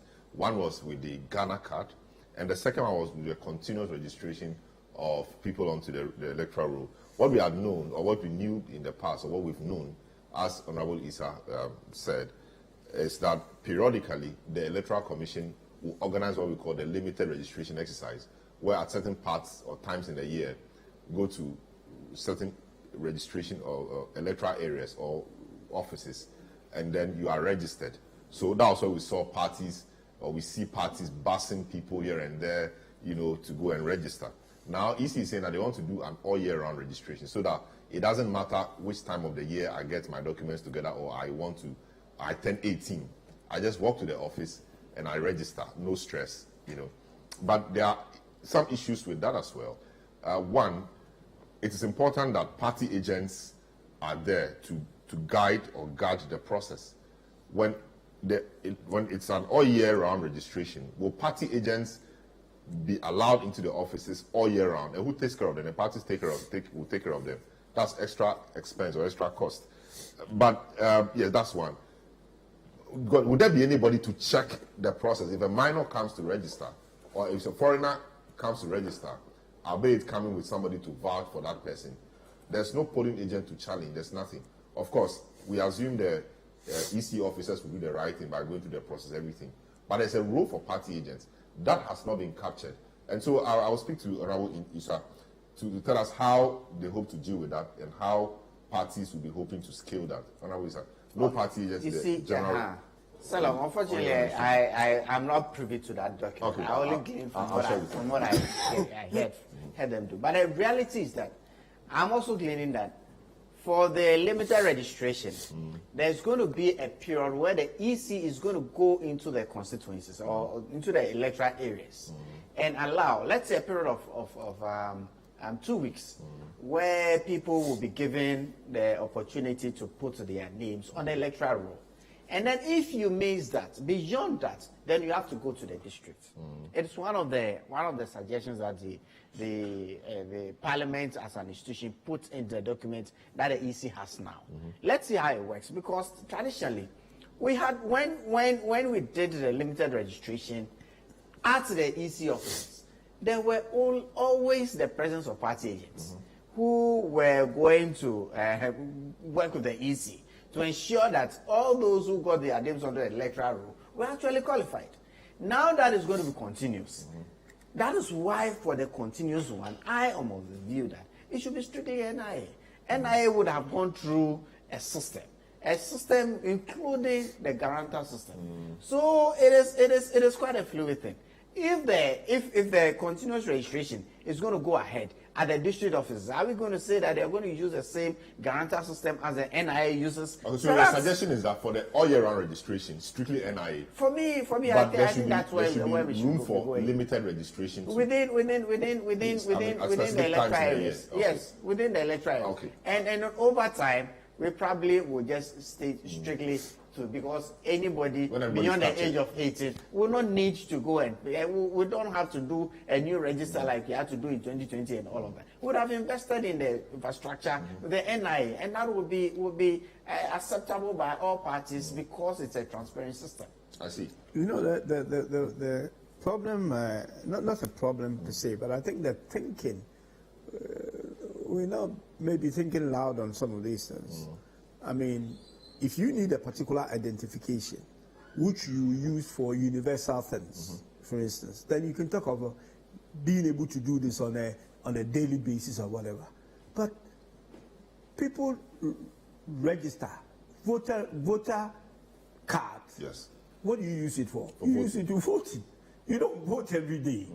So why would people be going to make, renew or make cards for if voting? I turn 18 today, maybe I can go tomorrow. Yeah. You see, Honorable, when we didn't have the NIA card, people use the voter card even for banking transactions. Yes, but now it's strictly NIA. We're restricting that. So you can do your Ghana card every day, but it doesn't make sense to me why you should be doing a voter. So the limited voter registration. No, you can't do the Ghana card every day because you do it just once. Yeah, that's what I'm saying. That what I mean by you can do it every day means that continuous. Continuous, yes.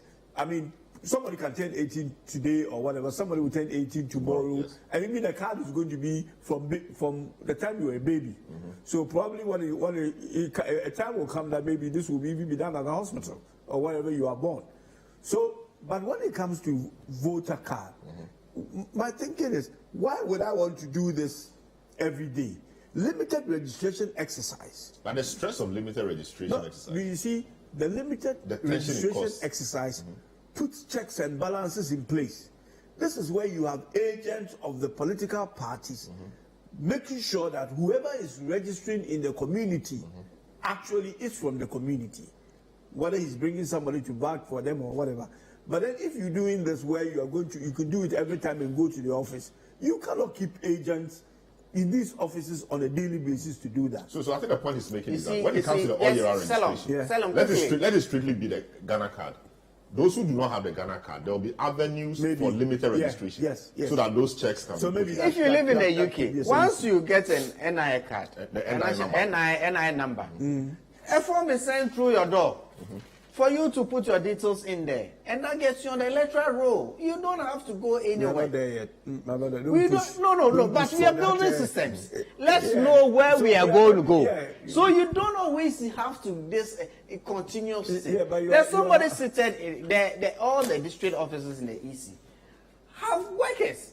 What does it take for you, somebody working in there, to register as a voter? I know we want to leapfrog, but this one is quite a leap. Sometimes a leapfrog we have done much better than even that. Maybe let's proceed. Because we don't have to reinvent. I like the suggestion about the Ghana card for the offices, and then we have limited registration where we can use the Ghana system and all of that. Yeah, I think that solution that's a brilliant suggestion. Probably would have been all right. So we've run out of time. So this is how we conclude today's edition of the program. We have looked at two key issues: the matter of the revenue bills that were passed late midnight, and we thank Honorable Ricketts Hagan for cutting his sleep and to join us today. We also looked at the matter of the CI and all the suggestions that have come through. The issue is that the Parliament of Ghana has directed that the Electoral Commission holds on with its plans to use the Ghana card as a sole document for registration. So that is what it is, notwithstanding the fact that the Electoral Commission by law, Article 46, are independent and they are not subject to the control of anybody or authority. So that's we see how that will work out. My guests today have been the Honorable Kweku Ricketts Hagan, MP for Cape Coast South, former Deputy Finance Minister, former Central Regional Minister, Dr. Alex Ampabin, Senior Economic Analyst, Natural Resource Governance Institute, Husseini Issa, Honorable, former Member of Parliament for Okankwe North and former member of the Finance Committee, Dr. Joseph Obeng, President of Guta. He joined us. And so this is our discussion. My name is Salom Adunu. Thanks so much for doing the listening and the viewing. We'll catch you some other time. Stick to City FM and City TV. Goodbye.